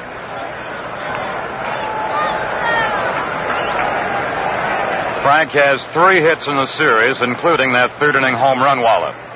Fastball is foul right back to the screen. Kuzman just challenged the power of Frank Robinson and challenged him right to his hands. 1 strike. Frank, who as soon as this World Series is over, will become a manager in Winter League play down in the Puerto Rican League. Another one fastball is in for strike call this time. 2 strikes to Robinson. Koosman has simply leaned back, roared back, and shown Frank Robinson his best fastballs. He's 2 strikes in front. Deals 0-2. He backs him off, and he may have hit Frank on the hand, and Frank is saying it hit me on the hand and on the hip, and the plate umpire Lou DeMuro saying it ticked off the bat foul. Earl Weaver and Frank Robinson now are both complaining to Lou DeMuro. And now Robinson and Weaver are both asking DeMuro to ask the first base umpire Wire about the call. Frank Robinson showed DeMuro his hand and also his hip, and said the ball hit the hand and also hit the hip, and DeMuro said it ticked off the bat. So we've got a rhubarb here in the 6th inning. Yesterday, it was Crawford and Weaver who had the rhubarb in the 3rd inning, and Weaver was tossed out. The first manager to be tossed out of a World Series since Charlie Grimm was thumbed out in the mid-30s. Frank Robinson, as you said, Bill, keeps saying, ask Lee Wire down at first base. Wire down at first base is the man who says whether or not a swing has been checked or completed. But DeMuro pointed to himself, insisting, I'm the man that knows whether or not the ball hit the bat or hit you. And it's Robinson going back now into the dugout and furious as Powell just wakes on deck, and Robinson now apparently has something wrong with his hand and may have hurt it, and the trainer's taking him back. Jim, I just saw Frank Robinson walk down the end steps in the dugout, and obviously he is walking in the runway. Obviously Frank Robinson has asked for time because he was joined as he walked down the steps, and we assume through the runway, by the Oriole trainer, Ralph Salvon.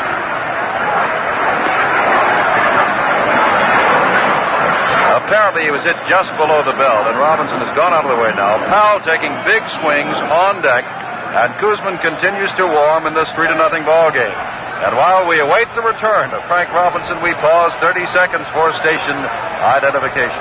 WGY Schenectady. Saratoga ginger ale is not Saratoga Vichy with ginger flavor added. We're not sure where that rumor got started, though we have our ideas. In any event, what Saratoga ginger ale is a quite unusual, delicious drink with its own identity altogether. It's gingery without being snappish, mellow without being gooey, altogether luscious. But then the Saratoga people do everything in good taste.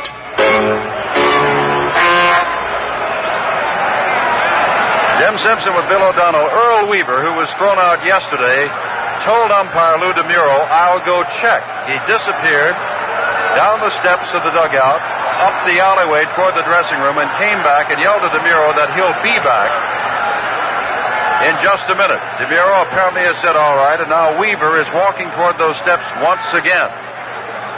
Robinson, in all fairness to the Baltimore outfielder, was hit just below the stomach line and has gone back with the trainer. But behind the Baltimore dugout, you'd never know it from Met fans. They're waving handkerchiefs now at DeMuro and insisting that he come out. And now we can see Robinson adjusting his belt with his shirt tail out as he comes up the dugout steps. So Frank has been greeted by the manager, or rather by the trainer, and is coming back, and when he does, he has strike 2 on him. There's a saying around the National League, Bill, and I'm sure around the American League, too. The one man that you never want to make mad with a bat in his hands is Frank Robinson. He becomes a much tougher opponent. Not that he's tough all the time, but once he's been knocked down or infuriated. Well, let's see how it works out. 2 strikes against him. He feels he's been wrong. He's about to step out of the dugout with a count of 2 strikes, 1 out in the 6th inning, and Baltimore leading 3-0. Jim, Frank Robinson, more than any other member of the Oriole Ball Club, guards home plate. That is to say, he stands as close as he can to the inside restraining line. Many times, not only this season, but in past seasons, since he became a member of the Orioles in 1966, Frank Robinson has been knocked down by opposing pitchers, has come right back up and cleared the ballpark for home runs.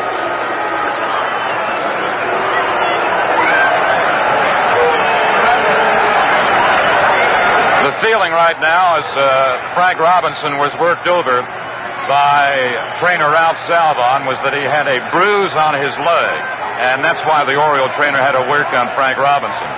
So now he's back inside the batter's box. Kuzman still has a 2-strike count on him. Kuzman winds. He deals Robinson, who fouls it off to the upper deck back of the plate. During 1969, Frank Robinson was hit 13 times by American League pitchers.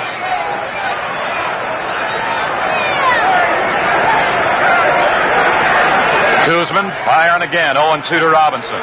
A high curve makes it a ball and 2 strikes. Robinson has minced no words. He has told people that when his playing days are over, he wants to become a manager, but wants only to become a manager in the major leagues. Ball 1 and 2 strikes with 1 out in the top of the 6th inning. Koosman to the plate with a curve. Was felt high to Frank Robinson, and Kuzman took a little bit off the breaking pitch. 4 strikeouts for Kuzman.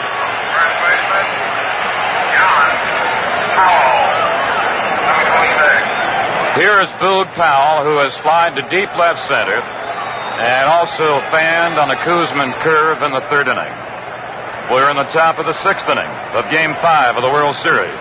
Orioles lead New York 3-0. A curve, check swing, and no commitment made by Powell. Ball 1. Powell had a notion to pull the trigger and then pull the finger off it just in time. 1-0 to Powell. 4 hits in the series. 304 for the regular year with 37 home runs. 1-0 from Kuzman. Fastball and a swing and a miss. 1 ball and 1 strike. In the 6th inning, 3 runs, 4 hits for Baltimore. No runs, 3 hits for New York. The 2 starters, McNally and Kuzman, still very much on the scene. Kuzman battling Powell. 1-1 dealing. Fastball is off the outside corner, and Kuzman came crossfire style from the first base side. 2 balls and 1 strike. Powell guards the plate, but nowhere near as tightly as Frank Robinson did from the other side. 2-1. Swings and misses on a shoulder-high fastball. 2 balls and 2 strikes. Now, Kuzman had shown Frank Robinson 2 good fastballs, then got him on a change-of-speed breaking ball and a looking 3rd strike. He has fired strictly fastballs to Boog Powell and overpowered him. 2-2 pitch. It's on the way. Sidearm fastball, looping pop-up to the left side, past Harrelson, the shortstop, and out to left field. Powell checked his swing. The ball looped off the end of the bat, back towards the deep part of the infield. Harrelson reached down the bare hand and could not get to it, and Powell winds up with a check swing, looping base hit out to left field. It is hit number 5 by Powell in the World Series, and he has more hits than any other member on the Oriole Ball Club. Swoboda of the Mets also has 5, like Powell. Powell at first with 2 gone, and he'll be checked by Clendenin holding. Brooks Robinson swings and misses, strike 1.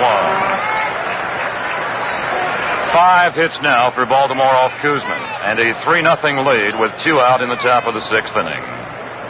Clendenin does the guarding. Kuzman looks and throws. A curve lined out to left field. Jones coming in, takes the chest-high grab in left field to retire the side. No runs, a hit, 1 left. In the middle of inning 6, Baltimore 3, New York nothing. Hiking down the dusty trail, hear them old coyotes wail. I'd walk a mile for a camel. I'd walk a mile, wouldn't you? I got a wandering soul, beat up boots with a great big hole. I'd walk a mile for a camel. This message was strictly for smokers who never tasted a Camel cigarette. Camel smokers, you know what we mean. You other guys, start walking. Oh, what are those tiny whiskers there? The nubs! The nubs! Those miserable little specks of hair. The nubs! The nubs! Gillette Techmatic has news for you. The nubs are doomed. The nubs are through. You'll shave so close. Now Techmatic gets the nubs. The Gillette Techmatic razor adjusts to shave you closer. You almost never get nicked, but you always get the nubs. Techmatic gets the nubs. Jim Simpson with Bill O'Donnell from Shea Stadium in New York, and Dave McNally trying to make it 3-2 now in this World Series will face Cleon Jones, Don Clendenin, and Ron Swoboda. McNally's biggest trouble came in the first inning when he walked Agee and walked Clendenin and had runners at the corners with 2 out before striking out Swoboda. Since that time, he's given up a single to Swoboda to center field and a bunt single by Tommy Agee and has not been in trouble. He leads it 3-0 in this do-or-die game for the Baltimore Orioles. 6th inning, and Cleon Jones and Bill O'Donnell. Dave McNally will oppose, first of all, as Jim told you, Jones. He is 0 for 2. He is flying to right and also popped up. An aggressive right-hand swinger who batted .340 during the regular season. Jones has 2 hits in this series to date. The left-hander McNally to Jones with a breaking ball that comes inside, and let's see if it hit Jones. It just got away from Jones. He skipped some rope on it. And now he's starting to walk down the first baseline. Demura did not motion him to first base. And now Jones is looking over towards the New York dugout. Ron Swoboda is leaping out, and also Gil Hodges is leaping out. Demura did not motion Jones to first base. He must have skipped rope on a low pitch to the dirt. The ball was thrown out of play, and Gil Hodges asked Swoboda who had it in the dugout, and he has walked back with it to show Demura. And we go back to another World Series and the famous shoe polish on the ball. And now they are awarding first pitch to Cleon Jones. And Gil Hodges went out to the baseball and showed it to DeMuro. And now Dave McNally's coming in, and now Earl Weaver is coming out. This is a series of great catches, fine defensive plays, and the year of the manager. Gil Hodges calmly asked for the baseball from Ron Swoboda. Went out and saw Lou DeMuro, who had tossed the ball out of play. He was convinced that it had hit Cleon Jones in the foot. Now Weaver says everything's all right. Pats McNally on the back, sends him back, but with Jones at first base. Here comes the only man in the series with 2 home runs, Don Clendenin. Jim Lou DeMura, the American League umpire and working home plate, is working his very first World Series. And needless to say, he's never going to forget it. 1 on for the Mets in the bottom of the 6th inning. Jones has been hit by a McNally pitch. And Clendenin to the plate. He has walked and looked at strike 3. The Mets are down by 3 runs, have something going in the bottom of the 6th inning. McNally stretching and throwing. And here's a high foul to the seats off to our right. Clendenin walked on the McNally 3-2 pitch in the first inning, and then looked at a strike 3 fastball in the 4th inning. Clendenin bats out of a deep crouch, and then he'll spring up and swing the bat hard. The look to first by McNally against Jones, delivering Clendenin. Outside, 1 ball and 1 strike. Andy Echeverron has run quickly to the mound to talk briefly with McNally and also pat him on the back. And as quickly as Echeverron went out, back he comes now to go to his crouch back of home plate. Powell holds with Jones, the runner at first base. The look to first by McNally. His 1-1 deal is cut out and missed. He got a curve into the hands of Clendenin. 1 ball and 2 strikes. McNally 2 years ago had serious arm trouble. Rested completely before the 1968 season and wound up winning 22 ball games. The look to first. He's ahead of Clendenin 1-2. His pitch to the plate. Curve is outside. 2 balls and 2 strikes. The Mets have Swoboda on deck, They're batting Clendenin with one on and nobody gone in the home half of the sixth inning.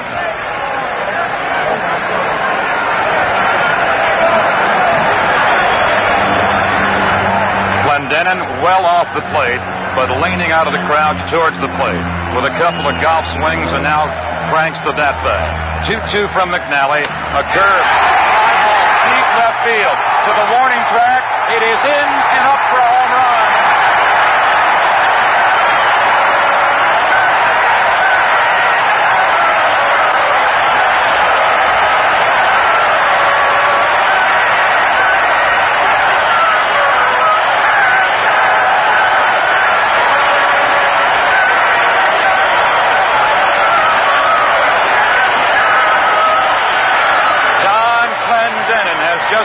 His third home run of the 1969 World Series on a bell-time McNally pitch.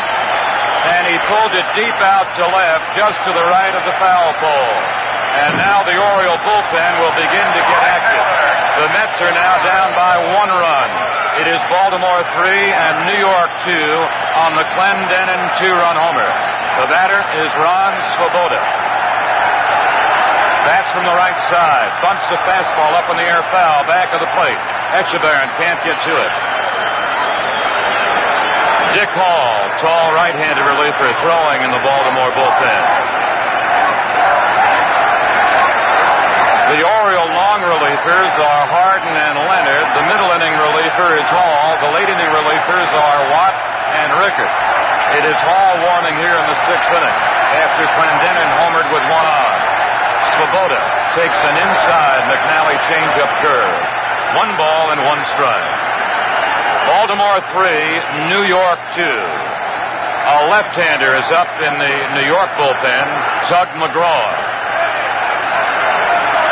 1-1 pitch. Strike called down the middle to the knees of Swoboda.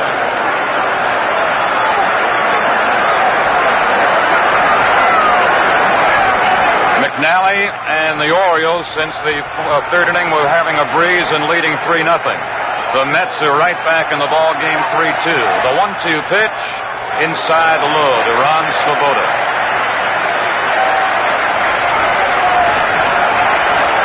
Swoboda, a Baltimore-born and educated youngster, now lives in the New York City area.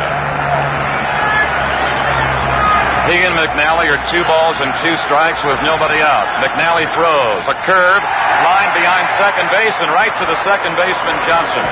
Johnson was shading towards second base and took the lazy liner right back of the bag to retire Swoboda. Stepping in now will be the New York third baseman Ed Charles. He has grounded to third and fouled out to the catcher. Charles, a product of Kansas City, Missouri. That's from the right side, awaits McNally's serve. A ground chopper wide of third, gloved by Brooks Robinson. His toss is in time to Powell, and then is out number 2 in the Mets' sixth inning. Here's the catcher now for New York, Jerry Brody. Jerry Brody, number 15. Getting back to Clendenin's third home run in the series, the record for World Series home runs is 4. Held by Lou Gehrig, Babe Ruth, Duke Snider, and Hank Bauer. 2 gone. Ground ball right to the shortstop. Dug out neatly by Belanger. He throws out Brody to retire the side. The Mets come back with 2 runs on Clendenin's blast. At the end of 6 innings of play, Baltimore 3, New York 2.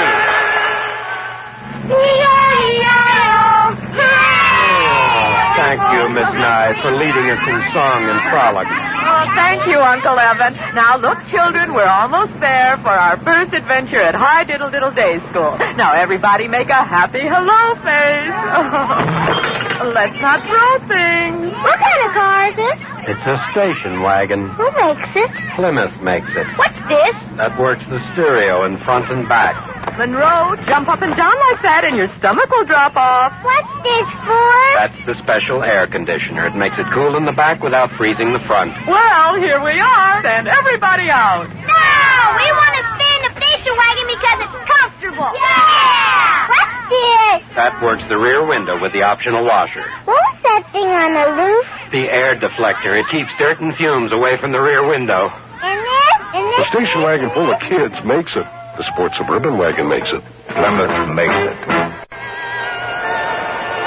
Jim Simpson back in New York, and Bill O'Donnell. Sometimes you wonder, is a team of destiny a cliche or a truism? Yesterday, Don Buford lost the winning run in the sunlight in left field. Today, after Cleon Jones was found not to have been hit, Gil Hodges came out with the baseball. There was a telltale mark, probably of shoe polish. He was allowed first base. Clendenin followed with a home run. He might have done that anyway, but instead of 3-1, because Jones was on, it's 3-2, and here's Bill.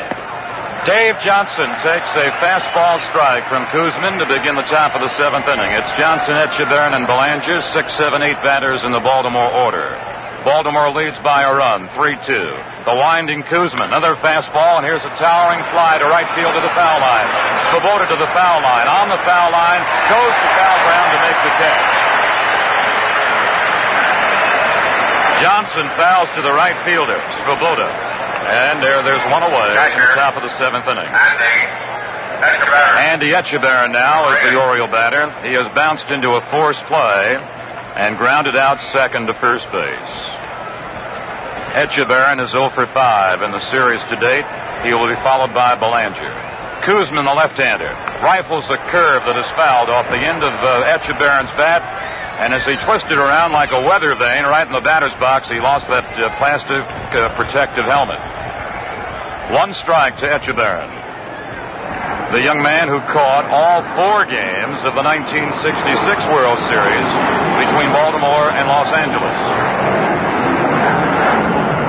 Kuzman ahead to Echeverron with a one-strike pitch that's fouled off downstairs to our right. Kuzman has had different patterns in this ball game. In the early innings, he was going with fastballs and curves strictly. In the middle innings, he was going with off-speed breaking stuff. Now he's throwing the smoke here in the 7th. 2-strike pitch. Fastball swung on and missed. 5 strikeouts for Koosman. 2 out in the top of the 7th inning, and the batter is Mark Belanger. He has singled and scored a run. He was aboard on McNally's 3rd inning home run. His last trip, Belanger flied to the right fielder Swoboda. Belanger choking the bat off the knob. Koosman quickly to work and delivers. Ground ball past the mound towards second base. Picked up by Harrelson, the shortstop. He throws out Belanger to retire the side. A 1-2-3 inning for Koosman. In the middle of the 7th, Baltimore 3, New York 2.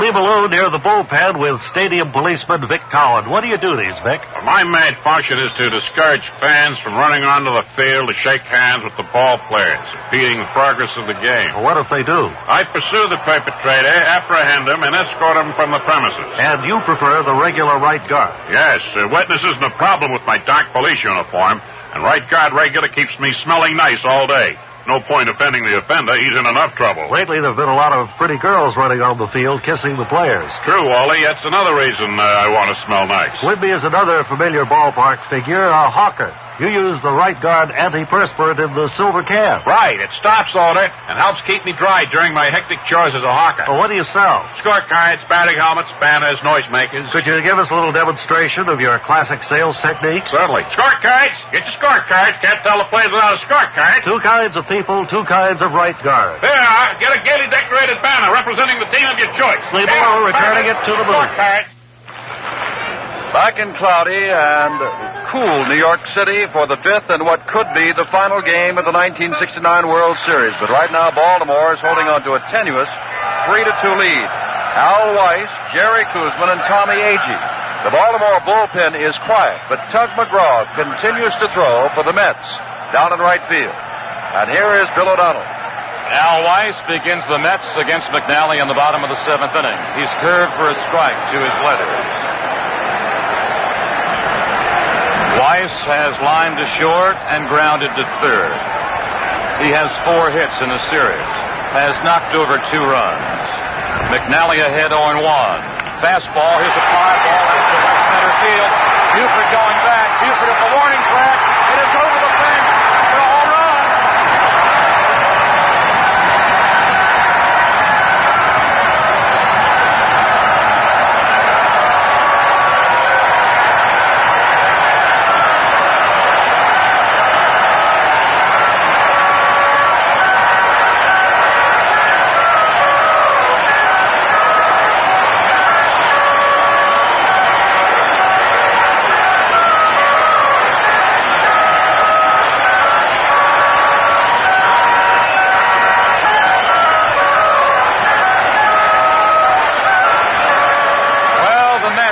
played long ball now in the last 2 innings, and they've locked up this 5th game at 3 runs apiece. 2-run homer by Clendenin last inning. Solo blast by Weiss over the fence in left center to begin the bottom of the 7th, and the batter is Jerry Koosman. 3-3 tie. Kuzman swings and misses a McNally dipping curve under his hand. Buford back to the warning track, and as he was backing, looked like he had a play on the ball. The wind blowing out to left may have carried Weiss's blow over the wall. 1 strike to Kuzman. A curve outside. 1 ball and 1 strike. Dick Hall, Baltimore right-hander, begins to warm again on the Oriole bullpen. 1-1 to Koosman, batting right-handed. Swings and misses on a let-up breaking ball.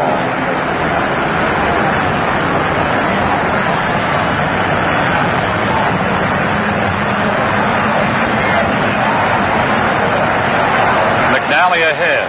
1 ball, 2 strikes, and throwing. Curve cut on and missed. Out number 1. Strikeout number 6 for McNally. And the big greeting now will be for Tommy Agee. Agee walked, stole a base in the 1st inning. Fly to center in the 3rd. Had a bunt base hit down the 3rd base side in the 5th inning. Weiss, who got the 7th inning home run, never hit a home run at Shea Stadium this past season. A curve for a strike to Agee.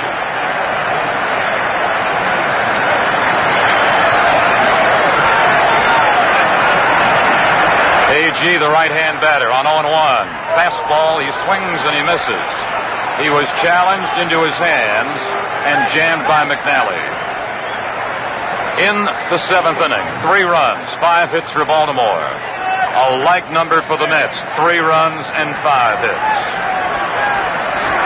2-strike pitch is outside to Tommy Agee, 1-2.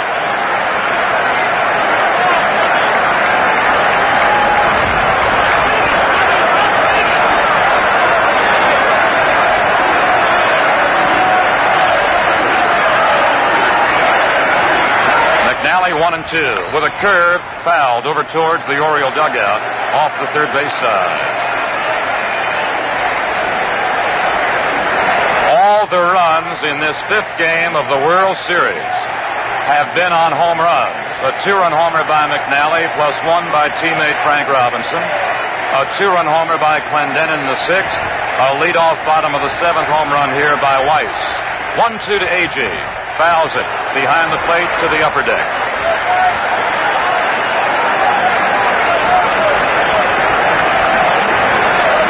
The Mets have come back trailing 3-0 since the 3rd inning to get 2 in the 6th and 1 more thus far here in the 7th.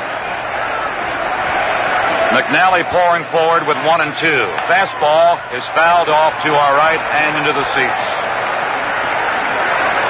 Agee fouling off quite a few McNally pitches. Dick Hall continues to throw in the Baltimore bullpen out in left field. Agee, the young man from Mobile, Alabama, awaiting 1-2. McNally gives it to him. Outside low. 2 balls and 2 strikes.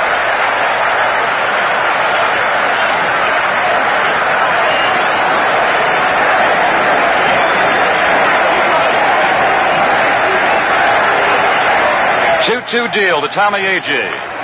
Fouls it right past the throwing hand of the catcher Andy Echeverron.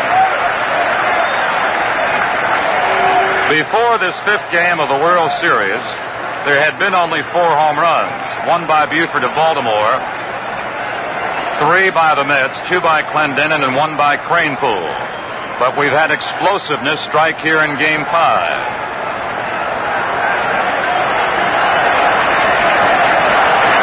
Agee waiting on McNally. Winds and delivers 2-2. Inside with a fastball.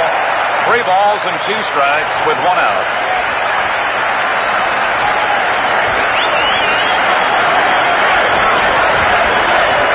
McNally noticeably pressing against Agee. Gives him the 3-2 offering. Here's a high pop-up into right field. Frank Robinson going to his glove side and waiting for it to come down. Makes the put out in right field. A.G. is retired on a routine fly ball to right for the second out in the bottom of the seventh inning, and Bud Harrelson steps in for New York.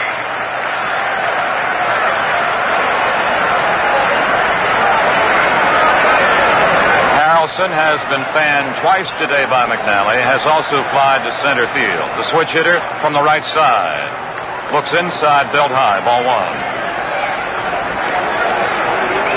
Harrelson at the plate and Jones waiting on deck.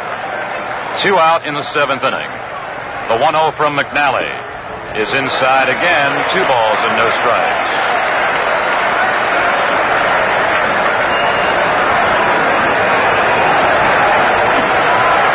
Dave McNally out of Billings, Montana, who never played high school ball but learned how to play this game with the American Legion teams. 2-0. Line to third baseman Brooks Robinson, who goes down to both knees to make the grab right in the glove, and the side is retired. The Mets have tied it up on Al Weiss's leadoff homer at the end of 7 innings. It is Baltimore 3, New York 3. Let's do Yankee Doodle. Yankee Doodle, 1, 2, down. Riding on a pony. Stuck a feather in his hat and called it macaroni. What did he call it? Macaroni. After a child has been in a bad accident, how can an insurance company help him to laugh again? The Hartford knows that money alone can't do it, but people can. Doctors, specialists, therapists when they're needed, to treat the injuries, to soothe the shock. And getting them there fast can also help. At the Hartford, we know it's often the kind of help you bring in at the start that determines whether or not there'll be a happy ending. Insurance by the Hartford. We try to keep things simple.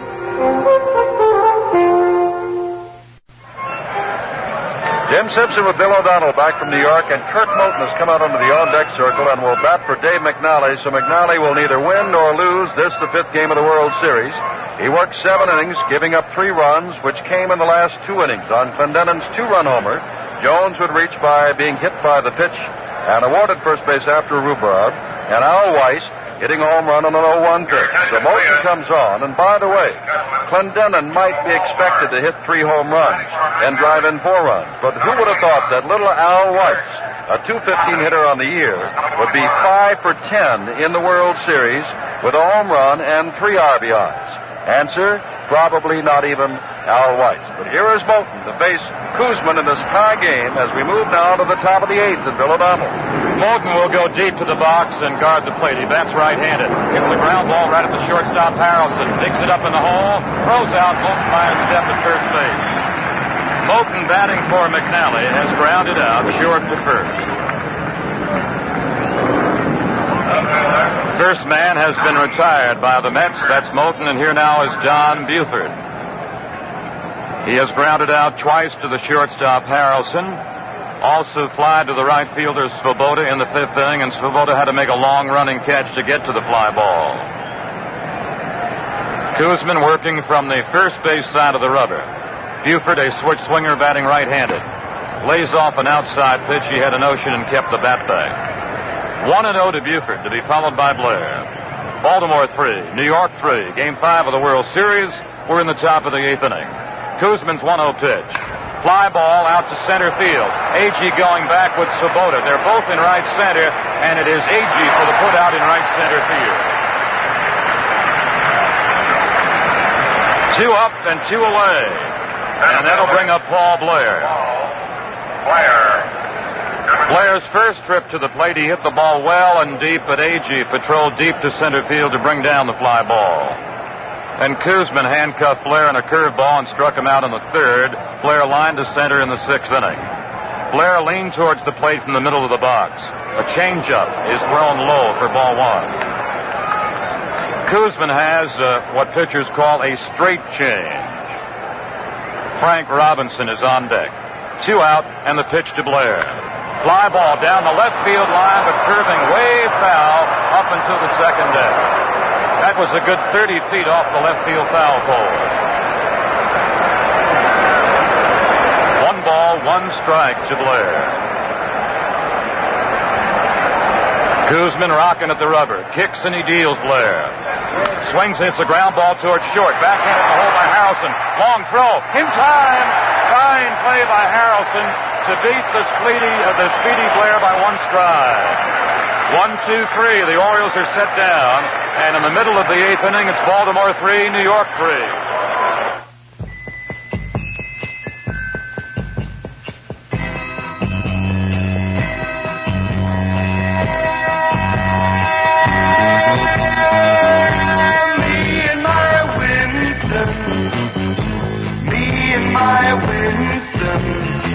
We got a real good thing, a real good taste.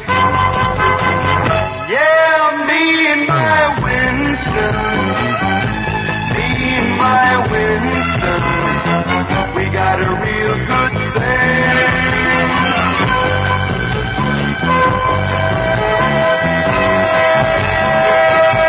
Me and my Winston,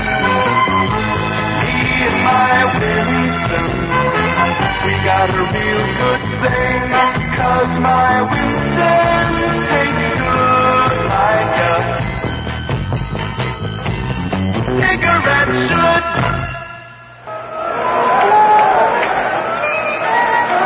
Back in New York at Shea Stadium, and we go to the top of the eighth inning, or rather the bottom of the eighth inning, and Cleon Jones, Don Clendenin, and Ron Swoboda. And Baltimore, after batting Kirk Moten for McNally, who left after 7 innings, has come on with the right-hander, Eddie Watt.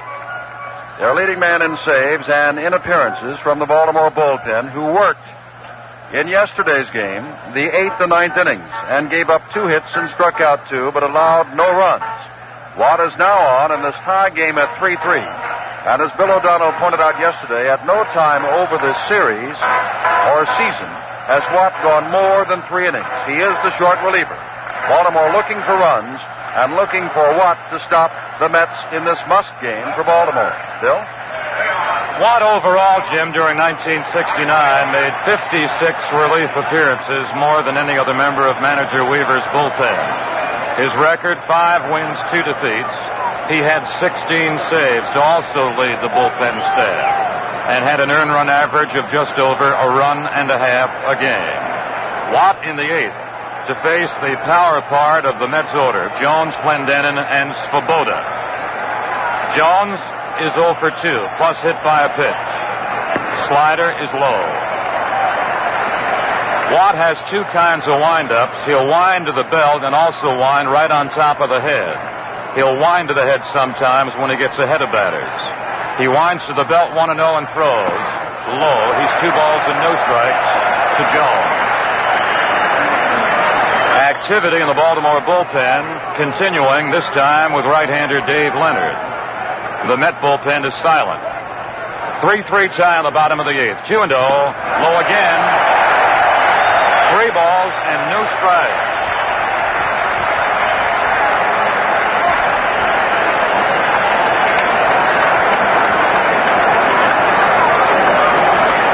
A young man from the state of Iowa who makes his off-season home in recent years in Baltimore. His 3-0 pitch, it's rifled down the middle for strike 1. 3 balls and 1 strike. Clendenin is on deck. Both clubs with 5 hits, both with 3 runs. Watt on the 3-1. Here's a fly ball out to center field, way back in center. Blair is running to the fence. It's off the fence. Jones is headed to second base, will come in standing with a double. It was right under the 396-foot mark, just a little bit to the left of center field. Jones doubles to begin the bottom of the 8th inning off reliever Eddie Watt. The pitch was into his knees, and he rifled it right through the middle of the ballpark and out off the fence in left center. The Mets have the go-ahead run at second base. They bring on Don Clendenin. Clendenin walked in the first, looked at strike 3 in the 4th, homered with Jones aboard in the 6th inning. Clendenin this time has Jones at second base.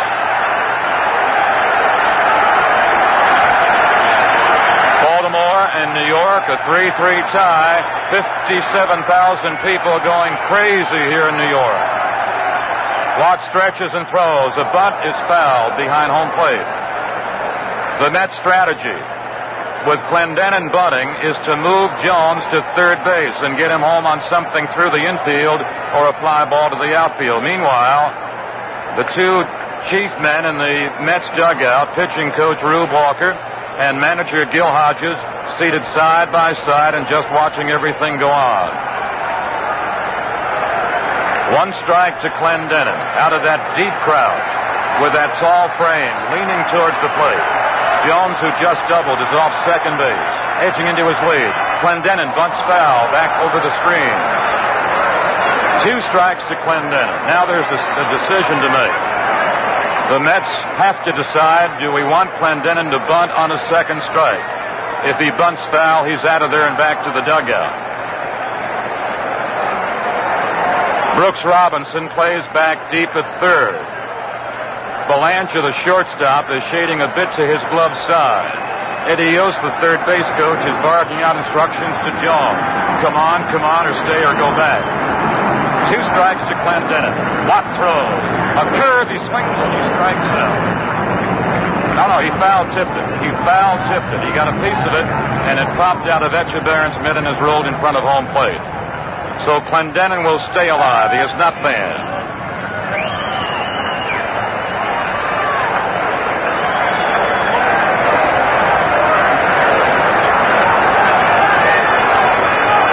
Now takes a little march around the right of the mound and now comes back on top into his little office. Looking to Echeverron. Now looking out to the lead of Jones. 2-strike pitch. Here's a line drive to right field. It's headed for the corner, and it is a foul ball. Called by the right field umpire, Shaq Crawford.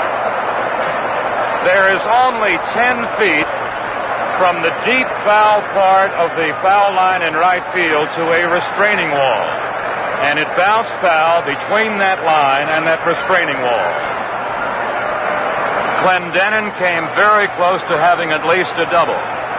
And the Mets at the moment came very close to going ahead by a run. Watt has marched now back of the mound and walks his way back on top. Jones is at second base in the bottom of the 8th inning. Mets 3, Orioles 3. Clendenin has a light. The look to second by Watt, and he throws. A ground ball slowly down third, charged by Robinson. Jones stays at second. The throw is backhanded at first base by Powell, and Clendenin is retired. Robinson had a charge, a trickler back of the grass. He was playing back deep on Clendenin. He took a quick look to Jones. Jones remained at second, and then Robinson threw hard to Powell's backhand side.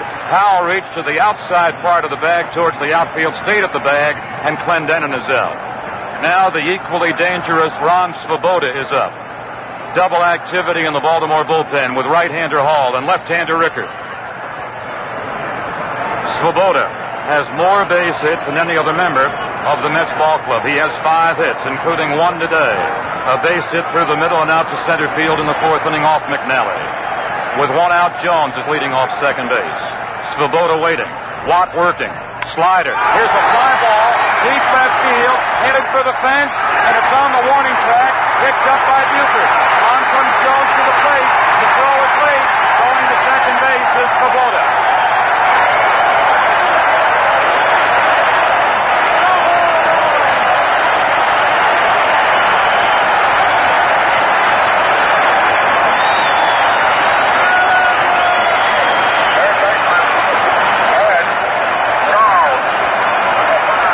Swoboda just lined a shot right in front of the left field warning track. Buford gave it a backhanded bid but could not get to it. He picked it up on 1 hop, threw home but down the third base foul line. Jones has scored. Swoboda on the throw to the plate went to second base. The Mets are leading 4-3. Hit Charles. It's a ground foul down the third base side. We have not heard the official scoring on Swoboda. At the moment, we assume it is a single to left and to second on the throw home. The Mets ahead 4-3. They've scored 2 in the 6th, 1 in the 7th, 1 more here in the 8th inning. It's 1 strike to Charles. The stretch and the pitch by Watt backs off Charles. 1 ball and 1 strike. Swoboda, 2 base hits today and a big RBI to plate Jones from second base. 1-1 to Charles. Ground foul over the head of third base coach Yost. It was 3-0, Baltimore leading until the 6th inning when Clendenin clouded a 2-run homer. It was 3-2 Baltimore leading in the 7th when Weiss tied it up with a leadoff homer. Here in the 8th, a double by Jones followed by a Clendenin ground out, and then Swoboda, a line base hit to left field to cash Jones with the go-ahead run. 1 ball, 2 strikes to Charles. Watt serving, a slider inside. 2 balls, 2 strikes. Mets leading in Game 5 by a score of 4-3. The official scorer has just given Swoboda a 2-base hit. He leads at second. Here's a high fly out to left field. Coming on is the left fielder Buford. Swoboda is not tagging, and Buford makes the catch in straightaway left field. Second out in the Mets 8th inning. And here's the New York catcher, Jerry Brody. Brody, the pride of San Antonio, Texas, and the pride of the Mets catching corps. Perhaps on this Mets ball club, their most unheralded ball player.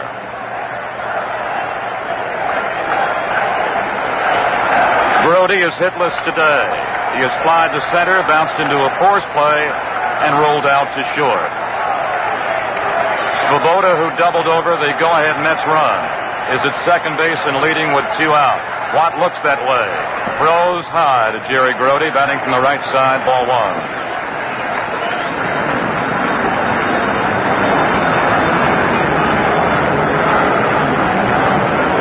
The Orioles' top of the 9th inning will be led off by Frank Robinson and followed by Boog Powell. Watt setting into the belt. 1-0 pitch. Fouled off the mask of catcher Echeverron. Ball 1 and strike 1 to Brody.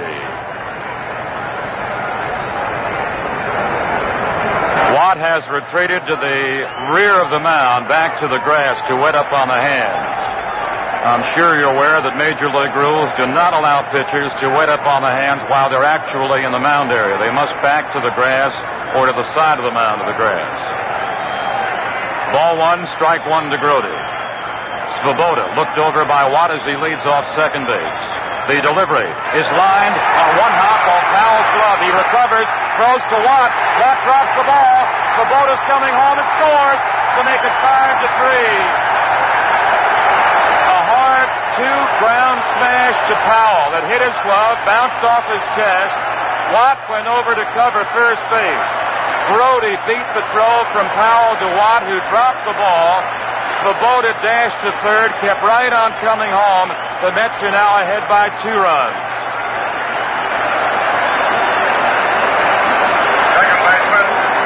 Now. It could be scored as a single and an error. It could be a base hit for Brody. It could be an error for Watt for dropping the ball and allowing an extra base advance.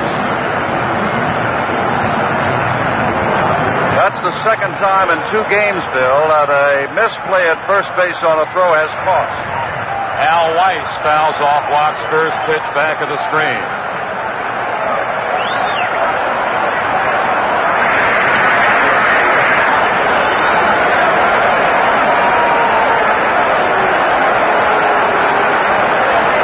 Strike to Weiss, who had that big tie homer in the 7th inning.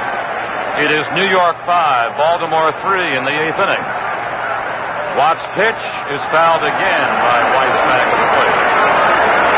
The official scorer has charged 2 errors. One on the misfielding of the ground smash by Powell. Another by the drop of Powell's throw by Watt. An error to Powell, an error to Watt, permitting Swoboda to advance 2 bases and score from second base. So Brody is at first base, not with a base hit, but with combined errors on Powell and Watt. 2-strike delivery is on the inside corner for called strike 3 to Weiss. But the Mets get 2 runs in the 8th inning with 2 hits, 2 Baltimore to play in Game 5. New York 5, Baltimore 3.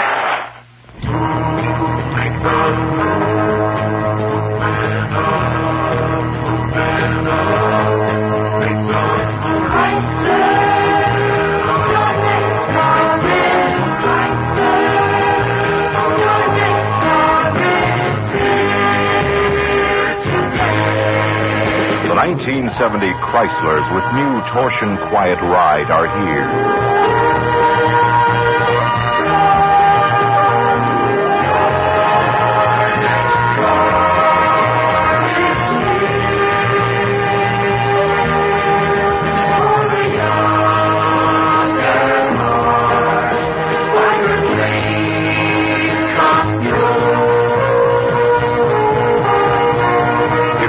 To move this year, move up to Chrysler.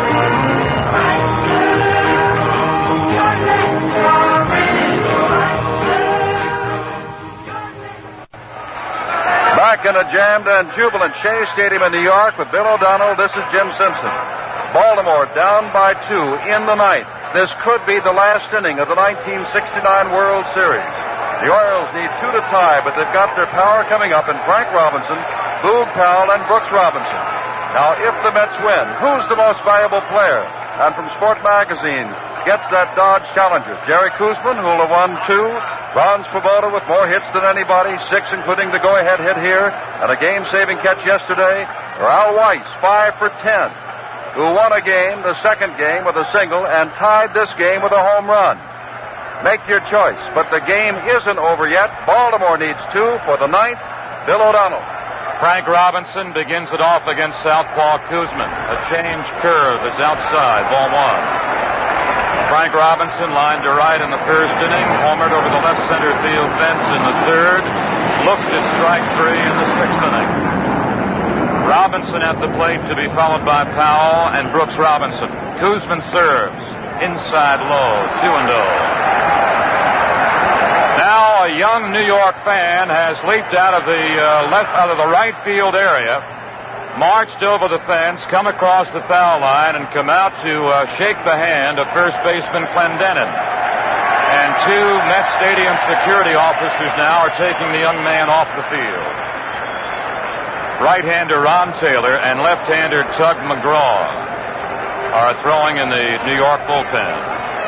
Kuzman is 2 balls, no strikes to Frank Robinson.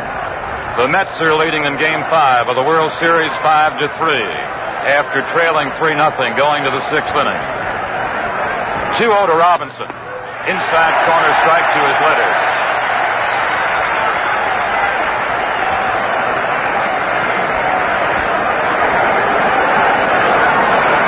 Two-1 pitch to Frank Robinson. It's low to make it 3-1. Late in the season at Detroit, the Orioles came back from a 4-1 deficit in the ninth inning to beat the Tigers. 3-1 pitch to Robinson. It is down the middle but high for ball 4, and the Orioles will bring up the tie run with Boog Powell. Kuzman has just given up his first walk of the afternoon.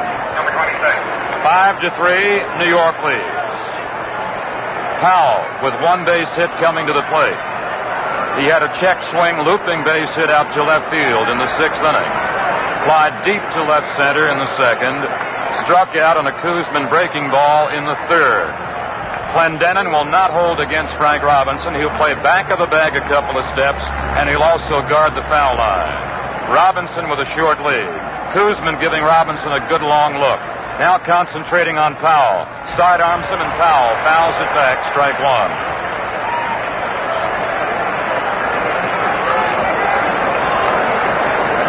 To give Oriole fans some hopes about that comeback in a late season game at Detroit, the Orioles were trailing by a score of 4-1 in the 9th inning and got consecutive solo homers by Robinson, Powell, and Brooks Robinson to tie it up, then eventually win it later in the inning. 0-1 pitch, change curve is low. Kuzman tried to get the lunging Powell off balance, and he took the low breaking ball. Ball 1 and strike 1. Clendenin has backed a little bit deeper at first base, but he is right on the foul line. Robinson watches him over the shoulder and leads. sidearm fastball is low outside. 2 balls and 1 strike. A reminder that right-hander Taylor and left-hander McGraw are warming in the New York bullpen. The Orioles batting in the 9th. The Mets are leading 5-3. 2-1 to Powell. Ground ball slowly to the second baseman. Weiss turns, throws to second for 1 out, and that's all they'll get. Frank Robinson left his feet, and he went right barreling into the shortstop Harrelson, who made the forced play at second base, but that's the way you play the game. He came off his feet, barreled into Harrelson, gave him a body block to prevent any throw to first base. Powell, the runner at first base, now will be lifted, and Chico Simone will run for Powell. 1 out in the top of the 9th inning. After Weiss, the second baseman, turned over Powell's ground ball into a forced play at second. Simone to run for Powell. 1 out. The batter is Brooks Robinson. Robinson is 0 for 3 today against Kuzman. On 2 fly balls to the outfield and a ground ball to the shortstop Harrelson. 1 on, 1 out, top of the 9th inning. Pitch to Brooks. Down the middle. That's a strike call.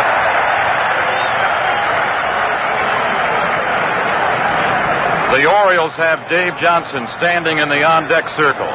They've got Simone at first base leading and running for Powell. 1 strike pitch. Curve, chopped foul to the Oriole dugout. The Mets lead in the World Series 3 games to 1. They lead in Game 5 by a score of 5-3. Kuzman staying right around the rubber. Stretches down from the letters and sets at the belt. A curve, and here's a fly ball out to medium right field. Swoboda coming in, pounding the glove. There's out number 2.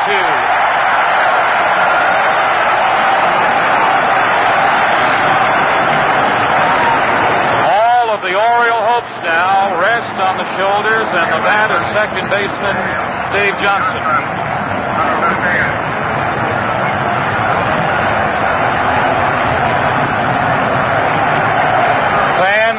From reserved seats now, downstairs below us, all begin to inch towards the box seats and back of the New York dugout. Pitch to Johnson. He's thrown low outside by Koosman. 1 ball, no strikes. Johnson, the batter, with Echeverron on deck. Clendenin deep on the right side, close to the foul line. Simone's got a good lead. 1-0. Strike called, knee high.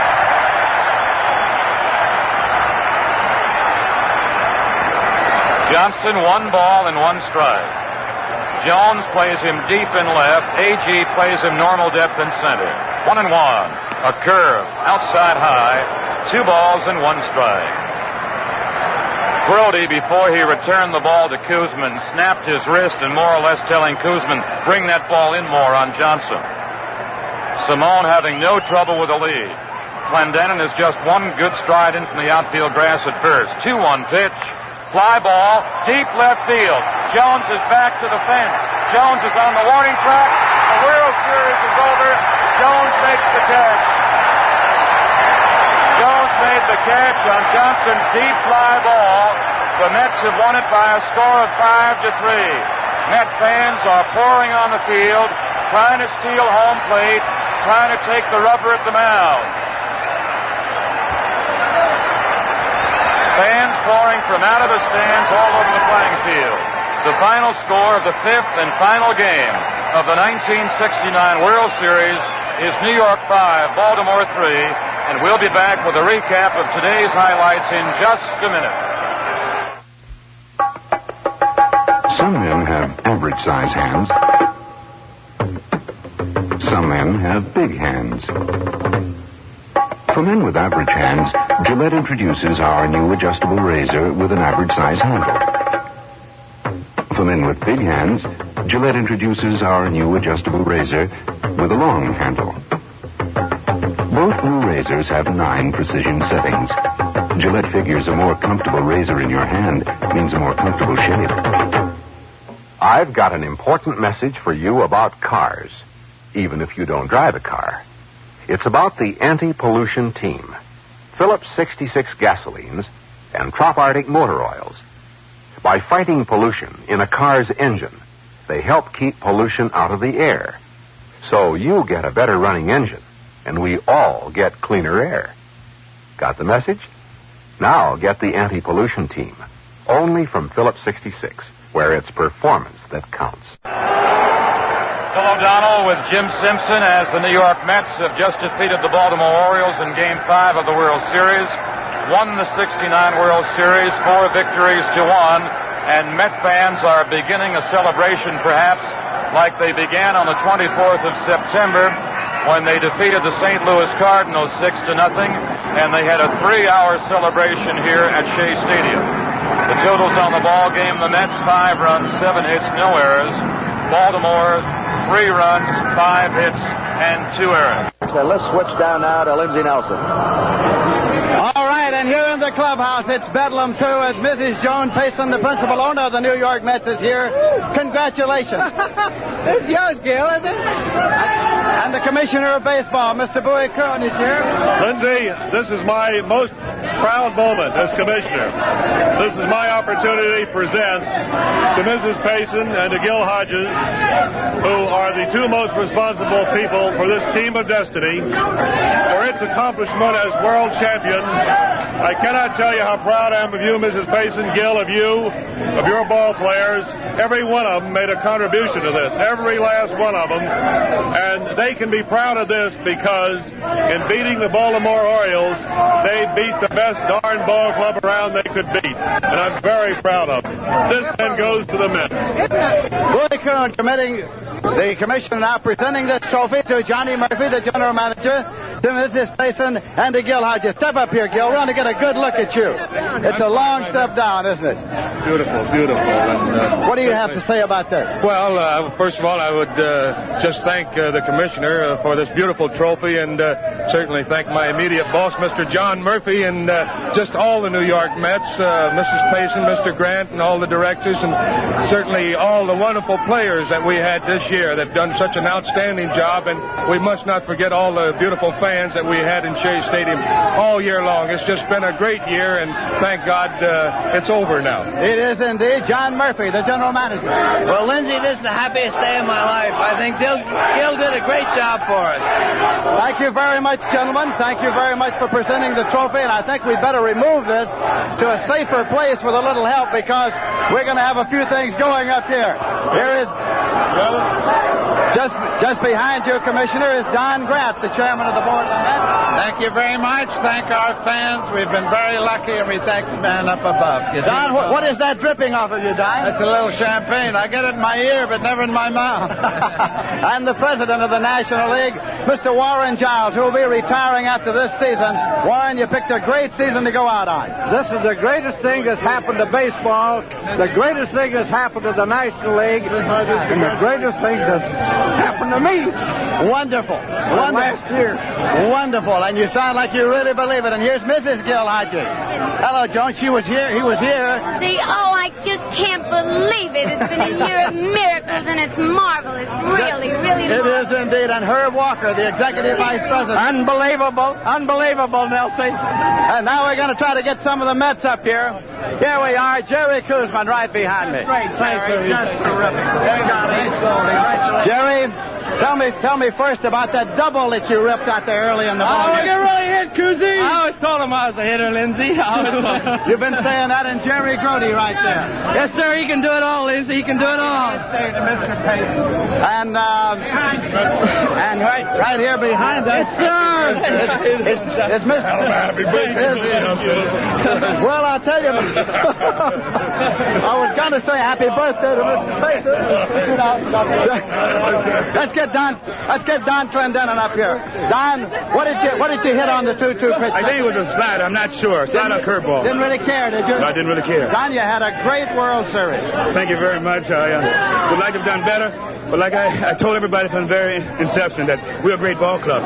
We proved it. Baltimore was overconfident, but we proved that we're a great ball club. I think Mr. Payson has something to say to you. I have this. Thank you, sir. I have this to say to the whole team. Today happens to be my birthday, and who could have a better birthday present than these boys gave me today? Quite a present. It is indeed. Don, when you came came down from Montreal, people were wondering how long you were going to continue to play baseball. What do you say now? The season's over. Well, I have a 2-year contract. I will honor my contractual obligations, and I will play as long as I think New York can need my services, as long as I can do an adequate major league job. Certainly, we'll be looking forward to seeing you next season when we start all over.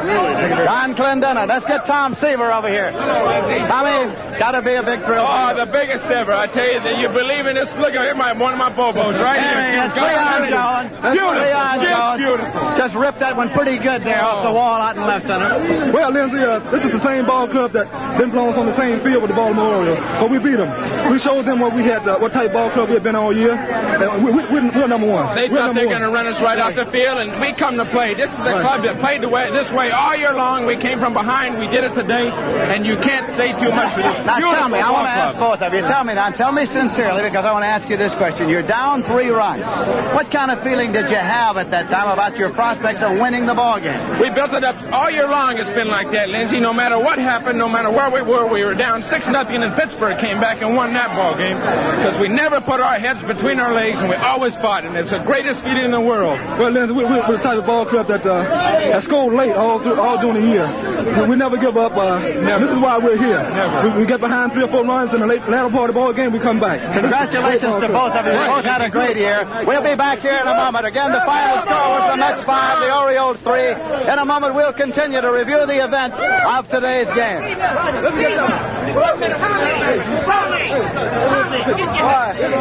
a picture right here? What do you want? They got a picture right here. All right, we'll be back here in just a minute. Come on up. Come on up. Atta boy. We'll be back in just a minute. I'll give you the ball. We'll be back in. We're number one, Josie.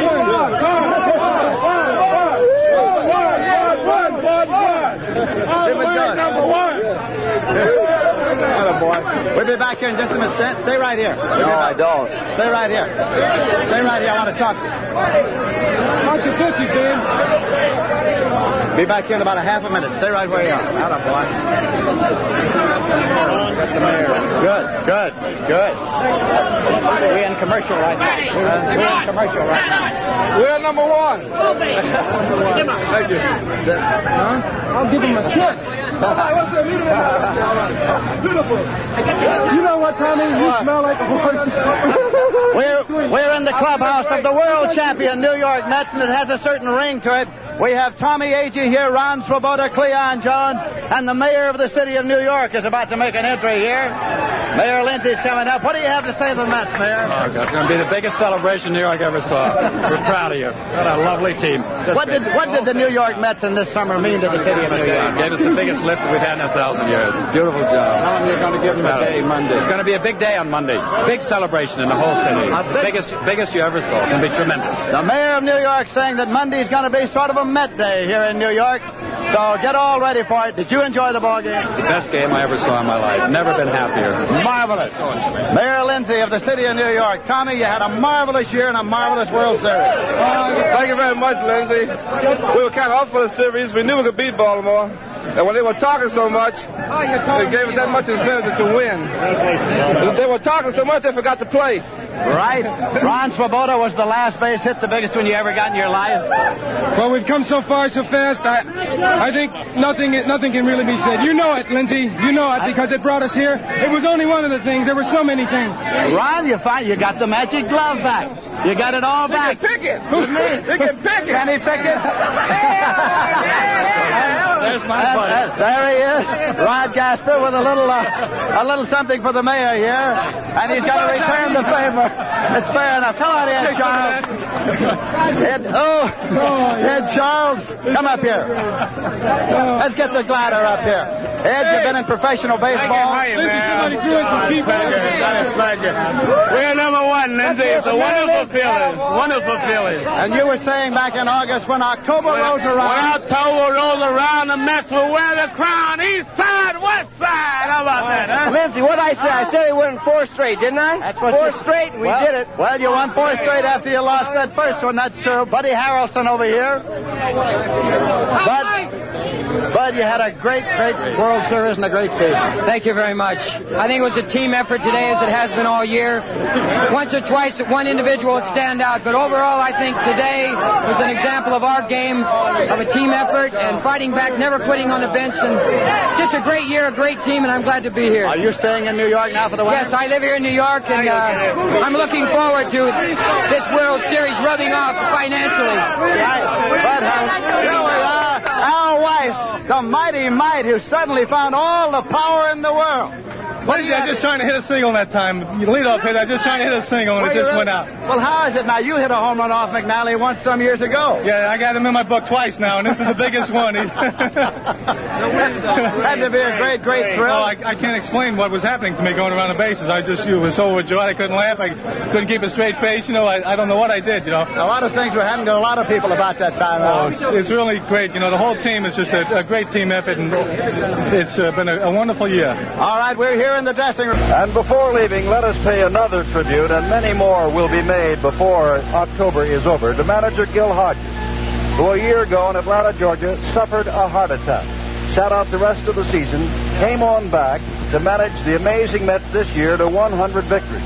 Gil Hodges, starting out against the left-handers of Baltimore, Cuellar and McNally, was criticized somewhat for starting his right-handed lineup. Not the lineup that had swept the series from the Atlanta Braves with his left-handed power hitters of Art Shamsky and the hot-hitting Ken Boswell. Instead, he went with Charles at third base, Weiss at second, Clendenin at first, and Swoboda in right field.